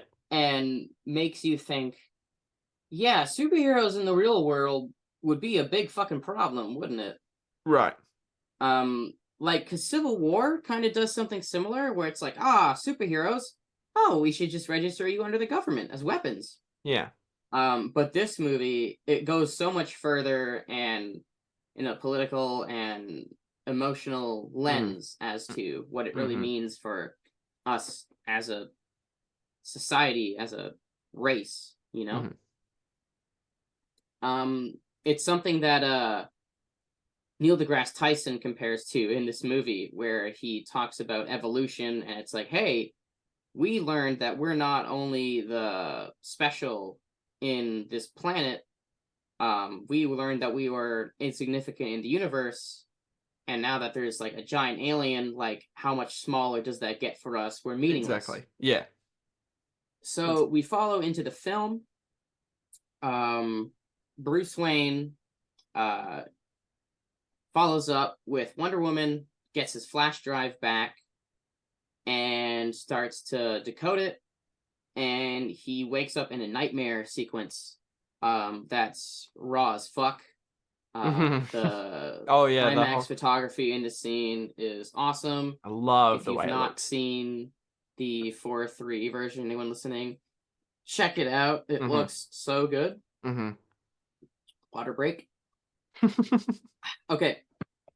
And in this sequence, Batman is like in Mad Max He's got a duster coat on and goggles and all this shit over his bat suit. It looks so funny, but it's raw as fuck. None of it matters. The fact that he's like wandering the wasteland but still in the Batman suit is so goofy, but goddamn, it's good. So sick. Yeah, like, I mean, he would wear that. It's bulletproof armor, you know? Yeah, that's true. And in the sequence, he is led to a place where it's like, oh, this is where the kryptonite is. Like, and it's all told like visually. It's so awesome. The only line of dialogue before it cuts to the next scene of the nightmare is I'm sorry. It's as Batman goes to look into the box and it's just a green light bulb. It's like, oh, this isn't kryptonite. I've been had. This is a sham. And then they start executing Batman's friends, and he's like, oh shit, what the fuck? No. And Batman pulls out a fucking 1911. Yeah. And just starts killing shooting motherfuckers. People. Yeah. Yeah. And he jumps out of the truck and starts grabbing people's guns and beating the shit out of them with it. But And also, when it gets desperate enough, starts shooting them. Yeah. And he's it's not fully I need to kill all these motherfuckers, die. It's the last resort. Yeah. I have to do it. This is the end. Yes. Right? Shot in like a completely gorgeous like 360 spin around this sort of action. So good. The way and it escalates because you start seeing these things fly in from the background and you're going, what the fuck is that? That reveals itself as they get closer. But just the way it's shot, as it's like this camera is spinning around and like guy after guy is coming up to him and he's just like handling them one by one, is so well done. He picks up like his friend that's on the ground. Yeah. I think Zack Snyder was like, oh yeah, it's Carrie Kelly, by the way. It's like, that's so funny. He just throws, cool, he throws awesome. names out there. That Like, shit out there. Yeah, none of it matters. And as he like picks her up, she gets fucking shot dead. And it's like, oh my god. And then a parademon comes down and knocks him the fuck out. Yes. Wakes up in his chains up into the ceiling. Superman flies down a little hole, and men kneel to him. They wear his insignia on their shoulder like it's an American flag, right? And Superman comes up, he lasers all the other prisoners, takes off this guy's mask, looks at it. Again, Zack Snyder with the iconography, says, she was my world, you took her from me, and then kills him. Bruce wakes up, but he's meted by the Flash, who is like, oh, I'm from the future. Oh, am I too soon? Oh, I'm too soon. You gotta find us. You're right about him, though. Lois is the key. Bye-bye. Yeah. And then Batman wakes up again, so it's like, ooh, what, did it actually happen? Or was it a dream? Yes, Ooh. yeah, it's one of those. Yeah, because, I don't know. Yeah, they did that. And then he gets the file unlocked, and he learns that the white Portuguese, which is what he was looking into, Alfred assumed was like the leader of human trafficking. It's actually a boat. And then in the following scene with Bruce Wayne and Alfred confronts him and is like, the white Portuguese is not transporting a dirty bomb like you told me. What is it carrying? You're lying to me. Yeah. And he looks this dude in the face and he's like, it's kryptonite. And Alfred's like, oh, yeah, so you can destroy it to keep it out of Luthor's hands. Yeah. And he said, no. Yeah. Alfred says, you're going to go to war? He says, that son of a bitch brought the war to us 2 years ago. Yeah. Alfred, count the dead. Thousands. What's next? Millions. He has the power to wipe out the entire human race. And if we believe there's even a 1% chance that he is our enemy, we have to take it as an absolute certainty. We have to destroy him. Alfred says, he's not our enemy. Bruce says, not today. 20 years in Gotham. Alfred, we've seen what promises are worth. How many good guys are left? How many stayed that way? So good. So good. Breaking this shit down, I want to look at how Batman looks at his goal here. Right? He says, destroy him. He never overtly says he wants to kill Superman. He's constantly, like, trying to justify taking this guy out. And through the action sequences in this movie, people are like, Batman is murdering people.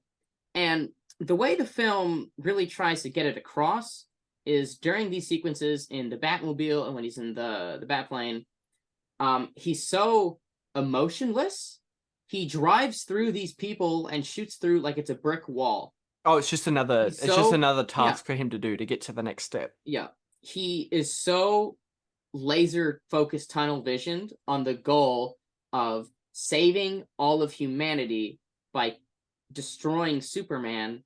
He's lost all of his ideals and such. That's why Alfred is like, bro, new rules, what's happening? Mm-hmm. And he's just like brushing it off because he's so fucked up. He's like, I just gotta kill this guy. Right. So I believe it's about now that Superman goes to the court that's happening. Right before he gets there, there's a sequence of a lot of scenes are being left out. We can touch on them if they come up in conversation later. But Lex Luthor shows up to that guy from the opening scene, the opening 15/9/11's Black Zero event, Wallace, the guy who got his legs fucked up that Batman helped. He's in a wheelchair, and Lex is like, I'm going to make you stand for something.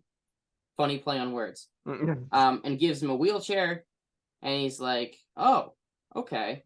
And so he's in the court. And Superman gets there, and, okay, I have to backtrack for a second. The senator who does the hearings, Senator Finch, played by Elastigirl. Yes, that's true. She said that she was going to block the import license of the kryptonite. So he had to go through it illegally, sourced, get the white Portuguese and everything, because now he can't do it. Legit. And he shows up and he's like, oh, good luck in there, Senator. Yeah. And he goes. And so, yeah, Lex Luthor just disappears. Yeah. He has a reserved seat, but he's not there. Right. Superman comes into the court and he stands trial, and then the place fucking explodes. Right. Because guess what? Wallace's wheelchair that Lex gave him had a fucking bomb in it. It was like a full-on proper supervillain wheelchair. Yeah. It's so good. It's so funny. Yeah. As explained later in the film, apparently it was lined with lead, which Lois says, oh, he couldn't see it then. He couldn't see the bomb. I wish it was more explained, at least in some sort of dialogue earlier, that he can't see through lead. Because if you don't know Superman lore, you wouldn't fucking know that. Right. You may not even know he has That's just X-ray like a vision nothing in the first place. A nothing thrown offline to anyone. Yeah. So one of the imperfections there, obviously, like this, you may call this movie a masterpiece, but like it's imperfect. You know? Oh, absolutely. There's some oversights here and there. Batman sees this shit live on TV, and he's like, "Okay, that's it, motherfucker. I'm gonna kill you." Yeah. So, so now, this is a little bit out of order, I think, but it doesn't matter. That's fine because this is where the beat of the movie gets to. Here. Yeah. Yeah. You're doing very. By the way, you're doing very well at just going through a run through of the plot.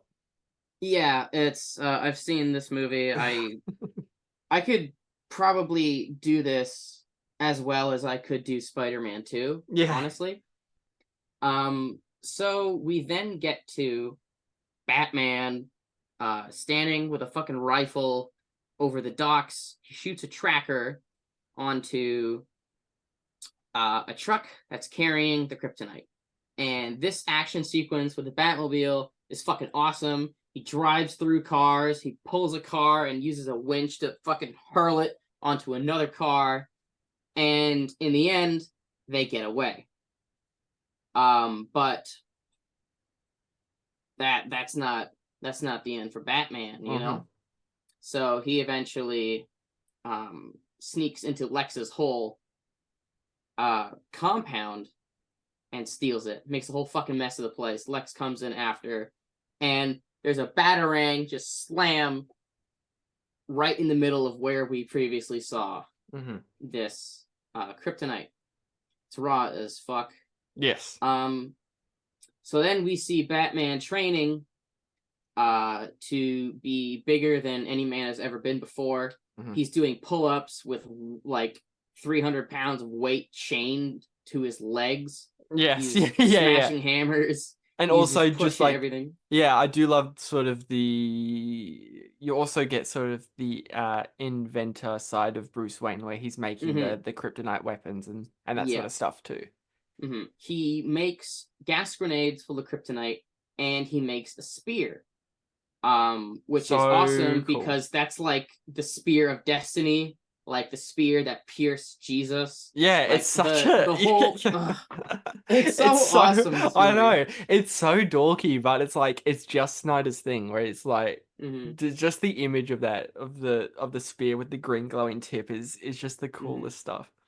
Everyone who's like, oh, well, why didn't he make kryptonite bullets? Like, shut up. It doesn't look as cool. It doesn't look as cool. It would be so boring if Batman just filled those miniguns with kryptonite bullets. Yeah. Like there would be nothing there, and that's not what the story is. Right. Because Batman wants to make a whole moment out of this fight. He sets it up so meticulously. That's the thing too we should bring up, that this version of Batman is so thematic. He loves to go out of his way to make it as grand as he possibly can. Like, to jump ahead just a little bit, that whole the end of their fight where he's standing on top of them with a spear to his face is like the coolest shot. Yeah. So Lex captures Lois Lane. Superman has been missing. And he pushes her off a fucking tallest building in Metropolis or whatever. And Superman returns after he disappeared after the explosion at the courthouse because he felt sad because he couldn't help everybody despite what he could in the aftermath. He couldn't keep helping because he's not a medic. Medics were like, hey, I need you to give us some room. He's like, oh, this shit sucks. I'm gonna fly away and talk to my dad. He speaks to him on a mountaintop, which is this movie's version of the Fortress of Solitude. It's just some mountain peak, and he's up there in the snow talking to a ghost of his dad. I think that's such a clever reinterpretation of a classic Superman thing. The Fortress of Solitude, this palace of ice and snow in like Antarctica, like with robots and all these gadgets. It's kind of like nobody would have thought of that shit. No, like, come on. I do love that bit too, where Clark is walking past those native guys there, and he's walking up the hill, and you get that nice little moment where one of them says to the other, "He's come here to die." Yeah, like the one guy says, "No man can make that," and he's like, "Yeah, he's come up here to die." Yeah, it's like, man. So now Superman's back. He saves Lois. He goes up there and he's like, "Ha, you lost, dweeb." He's like, "Oh no, but I've captured your mom, Martha." He's like, right, oh. Yeah, and he's like, the only way that she lives is if you kill Batman over there. And he's like, ugh. Fine. Yeah. You do get that nice shot there. of the city, the overhead city, with you just see the bat signal far, far off in the background. So cool. He gets there and immediately is like, Bruce, I was wrong. You have to listen to me. Batman doesn't give a shit. He shoots him with sonic cannons and he's like, you don't understand. There's no time. Batman's like, oh, I understand. Superman just fucking flicks him. And he flies away. And so Batman is completely done with words. Superman just fucking tosses him around because obviously he would. He's trying not to kill the guy because he could. He says, stay down if you wanted it. You'd be dead already. Right. And Batman has that kryptonite trick up his sleeve. He depowers him. Then there's a whole big brawl. Batman throws everything at him, including the kitchen sink. Literally, he pulls a bathroom sink out of the wall, ceramic, and smashes it over his head. So awesome. I know. See, that's the thing where I laugh at, where a movie gets this political in terms of like its seriousness, but then just ends up with Batman just beating Superman's head with a sink. Yeah, I'm like, so awesome. You get it all in this movie. He throws him down, and he's like, haha, I fucking beat you. And he ties him to a wire. I was gonna say string, but no. He's like, I bet your parents taught you that you mean something, that you're here for a reason. My parents taught me a different lesson, dying in the gutter for no reason at all. Yes, They taught me the world only makes sense if you force it to. Yes. Like, see, that's damn, another one this of those shit lines we're raw. talking about where it just gets like, it's a bigger sort of thematic line, and that's a clear example of that. Mm-hmm. And then this guy has been psyching himself up for days, weeks, months, years, 18 months. He's been planning this shit. He's finally holding the spear. He has his boot on his throat, literally. Yeah. And he says, you were never even a god. You were never even a man. He's so shaking saying these words. It's might like be the he's best trying line to in the movie. Convince himself. Yeah, he's trying to convince himself that he's doing the right thing in this moment. Yeah. This is the first time where there's a life in front of him and he's about to take it directly. Mm-hmm. The other people, he was just going through it. He didn't really think about it because he was just trying to get here. And now that he's here, he's kind of shaken. Mm-hmm. And as he's about to do it, Superman's like, you're letting him kill Martha. And so this scene is actually good because this man is listening to an alien saying, you're letting him kill Martha. That's his mom's name. And this is just a scared little boy who keeps having nightmares about his parents. Like earlier in the film where he visited the grave and there was blood and a giant bat came out. Rah! Right. So he's obviously freaked the fuck out because can this guy read my mind? What the fuck is happening? Why did you do that? This is literally his PTSD activating. He's like freaking the fuck out. There's so much emotion. Ben Affleck's performance in this is so good. Like screaming. Lois Lane. Yeah, Lois Lane shows up and it's like, it's his mother's name. And he's like, wait, this guy has a mother.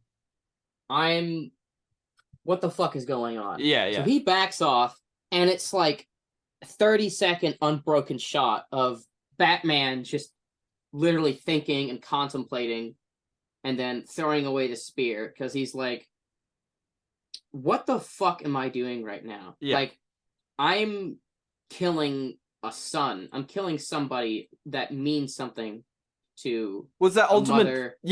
Ultimate point of humanization where he goes, oh, okay, like this is much bigger than, he's not just sort of the sort of alien terrorist that we all set him out to be. Like, okay, this is a person.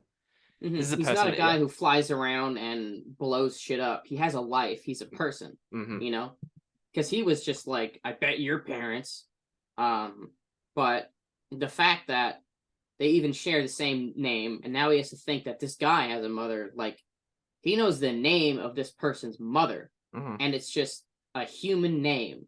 He's like, holy shit, I'm...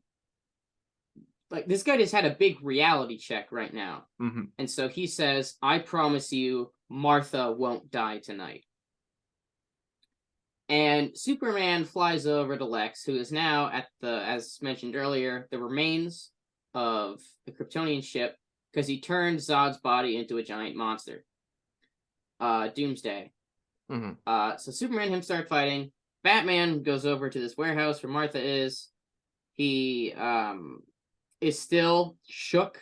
He's still emotionless. He's gunning down these guys because he's like, I need to get this person out of here very fast or things could end up even worse. Because if his mother dies, what the fuck happens next? Right. Like, I made a promise to this guy. I need to do literally everything in my power to stop this. No holding back. I just gotta do it. He eventually has a gun in his hand pointed at KGB's with a flamethrower. He says, I'll kill her. Believe me, I'll do it. And he says, I believe you. And he shoots the gas tank. And he runs over to save Martha. Yeah. KGB's could have just put the shit down and run away.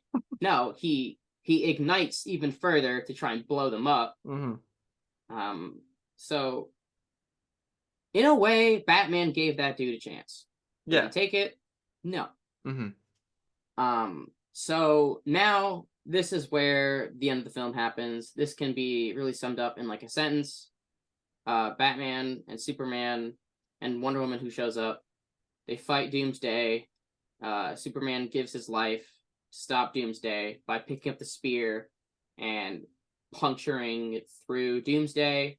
And there's this cool shot where he grabs onto Doomsday's like spike and pulls himself in. Yeah. And then there's an extreme close-up of his face where his arm is crossed against him. And it's like that painting of like the angel weeping. Yeah, with, like, yeah, its yeah. arm in front of its face and he's crying. Yeah. It's so cool. It is great. And then they lower Superman's body. There's 2 crosses out of telephone poles in the background.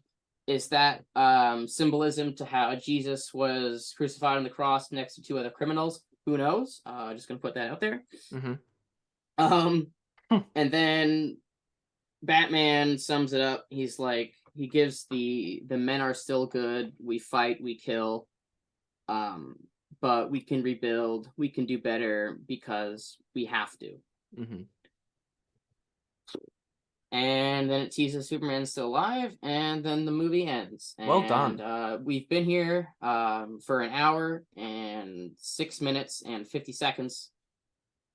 Yeah. Well done. That's You most just of Batman v Superman. that Dawn was of the Justice most Ultimate incredible effort. I hope everyone at home right now listening, whoever's listening, is applauding Ethan right now on that. Thank you. That was, you just did a complete run through. People who haven't seen the movie don't need to watch it now because they've just seen it. Yeah. So there's so many. That's the thing. Like Snyder's whole sort of iconography, as we've mentioned, is just so impactful, and it's like one of the few directors that comes to mind, a modern director, I should reiterate, that comes to mind, and completely sticks to his guns throughout his entire career, has a long-lasting sort of same lingering stylistic choice throughout every single one of his movies. And this one, I think more than any of them, perfectly amplifies that the most. There's no like, did that just happen? There's no, the movie takes itself 100% seriously. And I applaud that because this movie takes itself as seriously as like the fucking Bible. Right? Yeah. Like, this is not tongue-in-cheek. This is so unabashedly itself. Oh, there's barely any levity, yeah. Yeah, you get on or get out of the fucking way. This is, I believe Zack Snyder compared it to Empire Strikes Back. Right. Where this is the middle part, and it's the bleakest film, and his Justice League is like Return of the Jedi, where it becomes all good in the end, almost. Yeah, absolutely. Like it's an insane thing to think where you've got sort of the the bigger budget sort of, like, this is without a doubt one of the most mainstream blockbusters that we've had and it's crazy to think too that this is almost 10 years old. Yeah. And like sort of exemplifying like the security higher than civil liberties, and sort of Snyder practically takes these comic book cartoon characters into like a mythos of like bodybuilder, and like getting, we've got in our Superman movie, we've got him standing in front of like a government board sort of trying to answer and sort of defend his own personal 9/11 that he made. It's pretty wild stuff. It's totally wild. So yeah, is there? I want to go from here. Have you got a particular like favorite scene in the movie, or a particular sort of set piece that really stands out in your mind? One that just never leaves your mind. One that never leaves my mind. I'm not going to choose an action sequence. Because this is a Zack Snyder movie and all of the action sequences are so good. I think one of my favorite scenes is Superman going into his Fortress of Solitude at the top of the mountain and listening to his dad tell a story about how he thought he did the right thing and was a total hero, but the next day they found out that they accidentally destroyed the neighbor's entire farm. Yes. He got to eat his cake at night. Yeah. He was a hero, but in the morning, everything got fucked up. It's a great little character moment, isn't it? Yeah, it's so good. I love the story and how it's written and how Kevin Costner performs it. It's great. It's good that they got Costner back for that too, for that one little scene. Yeah. There's so many little moments with Superman and his family and Lois that are really good. Like by Ma Kent's house, where she's like, be their hero, Clark, or be none of it. You don't know this world a thing. Mm-hmm. As the incredible score by Hans Zimmer plays, Superman's theme is so good. I love it more in this than the John Williams theme. Mm-hmm. That's a hot take. I think I might agree with you. Yeah. I'm glad you do, because I think this is. I think I could see myself coming back to this score more, especially like sort of as we mentioned, like the Day the Dead score is like something I've always loved since like all the way back since like 2016, since when I first got to see this in theaters. Yeah, it's so sort of. It's weird. It's a very Hans Zimmer, and was it Junkie XL too? Did this? Junkie XL, yep. Yeah. Fresh off of Mad Max Fury Road. Yeah, he was hot shit at the time. Everyone was scooping him up. Mm-hmm. What's more great scenes? Well, for me, the image that I've always come back to, the one standout sort of frame has always been, and I think it helps too, because the line delivery is always something that is just flat out giving me goosebumps, is the big head-to-head sort of like almost like a boxing match promo poster of Batman in front of Superman, like that massive IMAX frame where the two like facing each other. Yes. With the I understand line delivery of just like and the sound design on how Batman sounds too is incredible. That's something we haven't mentioned yet. And I think that was Kevin Smith sort of prompted them to sort of go with a more robotic sounding thing to sort of differentiate himself from like a Christian Bale type, which had come before. Yeah, that's two interesting things. Kevin Smith, I guess, came up with that. Yeah. And he also came up with the idea that he melted Joe Chill's gun into like the metal that protects his like chest plate armor. Yes, I don't know that's how right. canon that is. Yeah, see, that's a thing where it was like, in a one-shot thing. That's a thing where that's like another Zack Snyder thing where there's all these like sprinkling sort of very detailed little bits and pieces, but they're never just sort of brought up. It's all just sort of, you know, already ingrained in this universe. Yeah. Speaking of, remember when people thought that the bat symbol in Robert Pattinson's The Batman was made out of Joe Chill's gun because the metal kind of looked like a gun? I was ready for that thing. That? I did see people saying that. I was ready for that thing to be a Batarang too. Mm-hmm. Where he'd just take it out of and just throw it. But that never happened. I mean, it kind of is. He uses it as a knife. That's right. He does too. That's where I'm probably getting it confused with. Mm-hmm. Yeah. I think we haven't mentioned yet is sort of the because obviously in this day and age and a blockbuster this big, the studio pushes for the big cinematic universe building. So did we want to briefly touch on the little Justice League cameos? Go right ahead. I know you're really interested in this. So like, yeah, this has always been sort of a big diss that everyone has sort of gravitated towards when talking negatively about the movie, is sort of the half-assed quick flash drive sort of Justice League setup where you get who's in there? There's the Flash, there's Wonder Woman, but Wonder Woman's obviously set up in this one. Yeah, Cyborg and Aquaman. Do you have a favorite in there? One like not a favorite, but one where you're like, okay, that one's pretty neat. Yeah, the sort of because I do definitely Cyborg. You like cyborgs? Yeah, because it doesn't even focus on Cyborg, the character. It's a video of Silas Stone, his father, being like, I am doing everything I can to save my son. Nothing is working. God fucking damn it. And then he's like, okay, that's it. Last resort. Yeah. This giant weird cube that is morphing around. I'm going to throw it on my son and see what happens. Oh, this cube I had under my desk the whole time. I guess I'll, Yeah, and Cyborg just freaking the fuck out, and he rushes to the camera and turns it off. I'll tell you what though, I think that's the silliest one, but I do like they went with that of like they literally set up Cyborg with like a 30-second origin scene instead of like doing like a Cyborg scene where he's like saving someone. I do like that they chose that instead, where it's like a quick Because origin. everybody knows the Flash and Aquaman. Like, one guy's fast, one guy's underwater. Cyborg, who the fuck is this? Yeah, exactly. It's sort of haunting too. I like how it cuts to where he's like screaming in pain and then it just cuts off there. Mm-hmm. Yeah. So obviously that scene,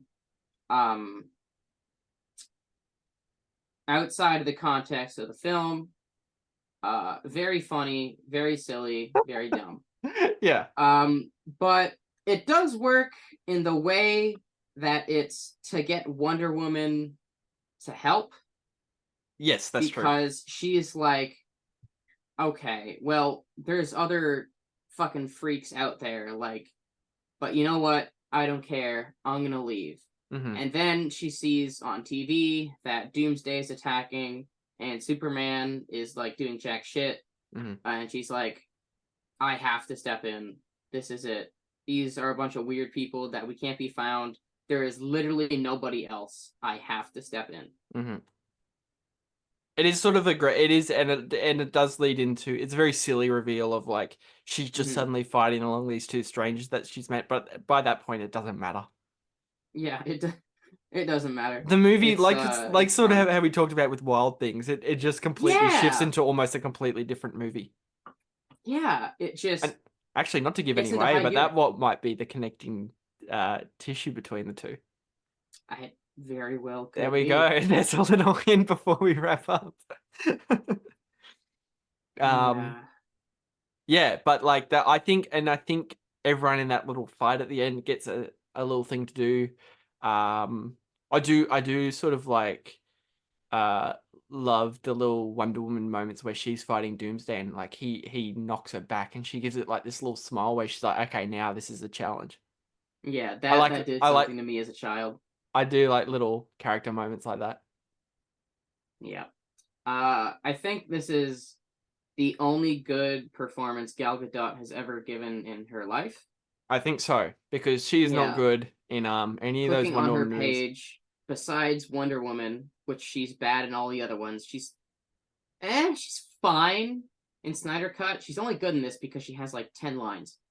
But if you look at the rest of her... That's 100% it. I think that's it. That's a good point. She's barely in it. her filmography is just Fast and the Furious, Death on the Nile, Red Notice. Oh god, she was in that. And yeah, that's right. Like bootleg red box action movies. Yeah. And a Netflix action movie. Like there's nothing here. She's not a real actress. She's just a spokesperson for the IDF, I guess. Like that's all she does. Yeah.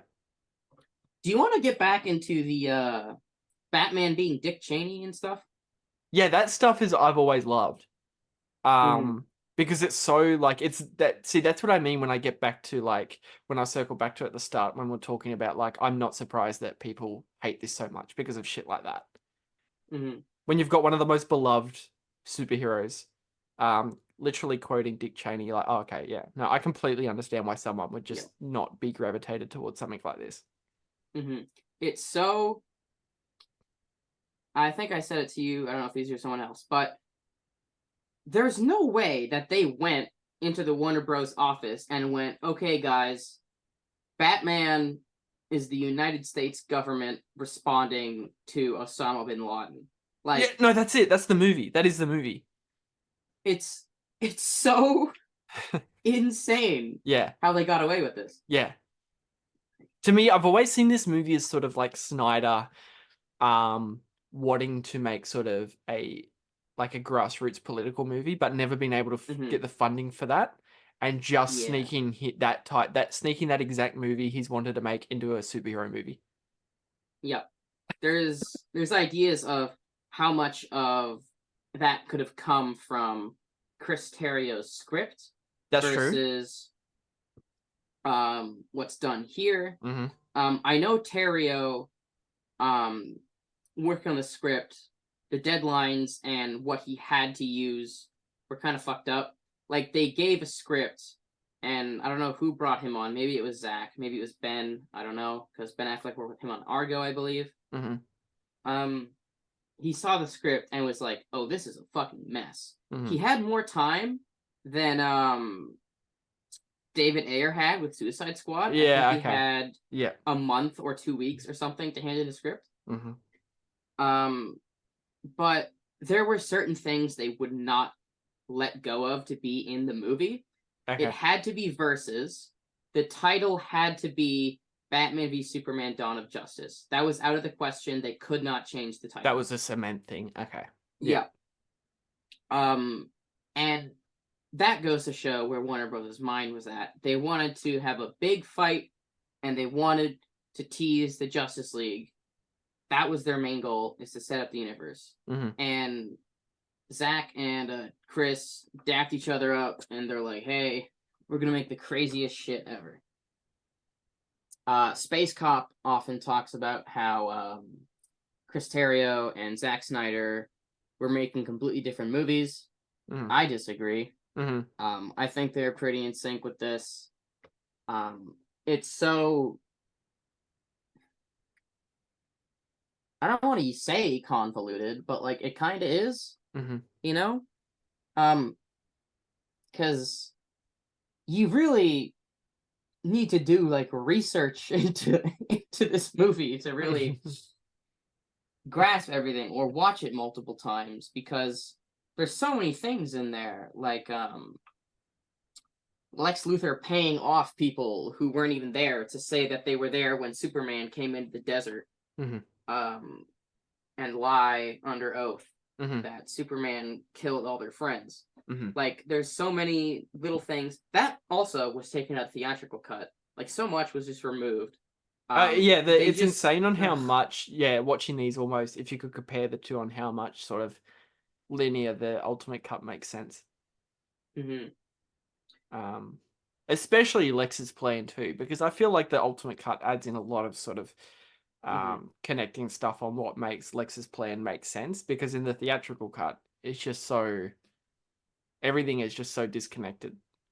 Yeah, it's like, literally, how could somebody come up with this? You're right. I remember Screen Junkies doing videos about how nonsensical Lex Luthor's plan and Baron Zemo's plans were in this and Civil War. And yeah, when you think about it, at least for the theatrical version, I don't really know, but it really relies on a lot of things going right. And I think what detractors will miss is that Lex Luthor is fucking insane, and he just expects it to work. And if it won't work, he has something as a backup, which is literally what Doomsday represents. Oh yeah, yeah, absolutely. And like what are your thoughts on Doomsday as like sort of just a visual? Do you like the way he looks? No. Okay, I like the way he gets more, the more the battle goes in, I like the way he looks more and more into it. But whenever I think of how he looks, I think of how it starts, and I feel like it should have started with how he ends, and then it get more crazy from there. Yeah, that's true. Yeah, because I don't know, it's just kind of weird. I get what they were going for, like just a weird, deformed slob monster that's slimy and gooey and gross and looks like a thumb. And it's really cool how the bones start sticking out. It is pretty cool, yeah. And I do appreciate like sort of how hopeless it gets towards the third act, where they're like, okay, like they nuke Superman and they're like, oh, he's gone. Yeah, they're like, we can't. The more we heard it, the just stronger it gets, and the more pissed it gets, so we can't do anything. I do love that nature of it, where it gets to that. And that shot too, as you mentioned, where Superman gets nuked, and it's like doing that, almost that slow-mo spinning shot around the earth, and we go on to Superman, and he's just like sort of decaying a bit and comes back to life, is like the coolest shit. So awesome. Yeah. Taking inspiration from Frank Miller's Dark Knight Returns, as Snyder does throughout this film. Great visual. It's so cool. Like the sun peering out through the side of the earth, and the camera continues panning as he reforms like the skin and like muscle tissue. So good. So cool. But yeah, I was Go going to ahead. say probably start pivoting towards final thoughts on Batman vs Superman. This is without. I will say this for the record. I have, because I knew this would be a longer one, so I've actually been timing this one, and this is without a doubt the longest movie that we've ever covered on the podcast. So thank you, Ethan. It's definitely also going to be the longest episode. Yeah, I 100% think so. So, yeah. Anyway, I don't know if there's too much to add on final thoughts, but anything you may have left out, Ethan, that you want to touch on before we finish up? I would like to do a bit more connecting with the films. Yeah, absolutely. In previous episodes, I feel like time runs out before you really get to dig deeper into the films. Because as far as connecting them, the only thing we've done so far is talk about how it kind of spirals at the end into something else in both films. The films are both really about smoke and mirrors, lies and deception, not seeing the entire truth, information being revealed to you, ulterior motives, deceiving oneself, really. There is a connecting tissue here. It's really interesting because now I have to get Wild Things back into my brain here.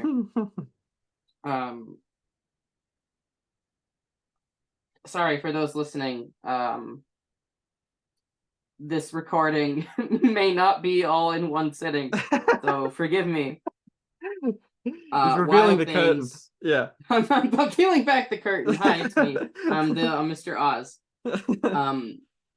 But yeah, I think you've done it perfectly. Like you've the connection between, you know, smoke and mirrors, sort of the relying on information from probably untrustworthy sources. Yes. You know, even as one of the movies we've talked about here, BVS, says A Beautiful Lie, which is literally sort of the summary of both movies. There's also courtroom scenes in There's both courtroom films scenes that end horribly. That end horribly. Maybe one more ends more horribly than the other. Yeah, they're both explosive. Imagine if the courtroom scene in Wild Things ended with an explosion. Now that would be a plot twist. Bomb goes off. That would be a plot twist. Yeah. They both have rich people in power controlling a lot of the strings. Yeah. And greed.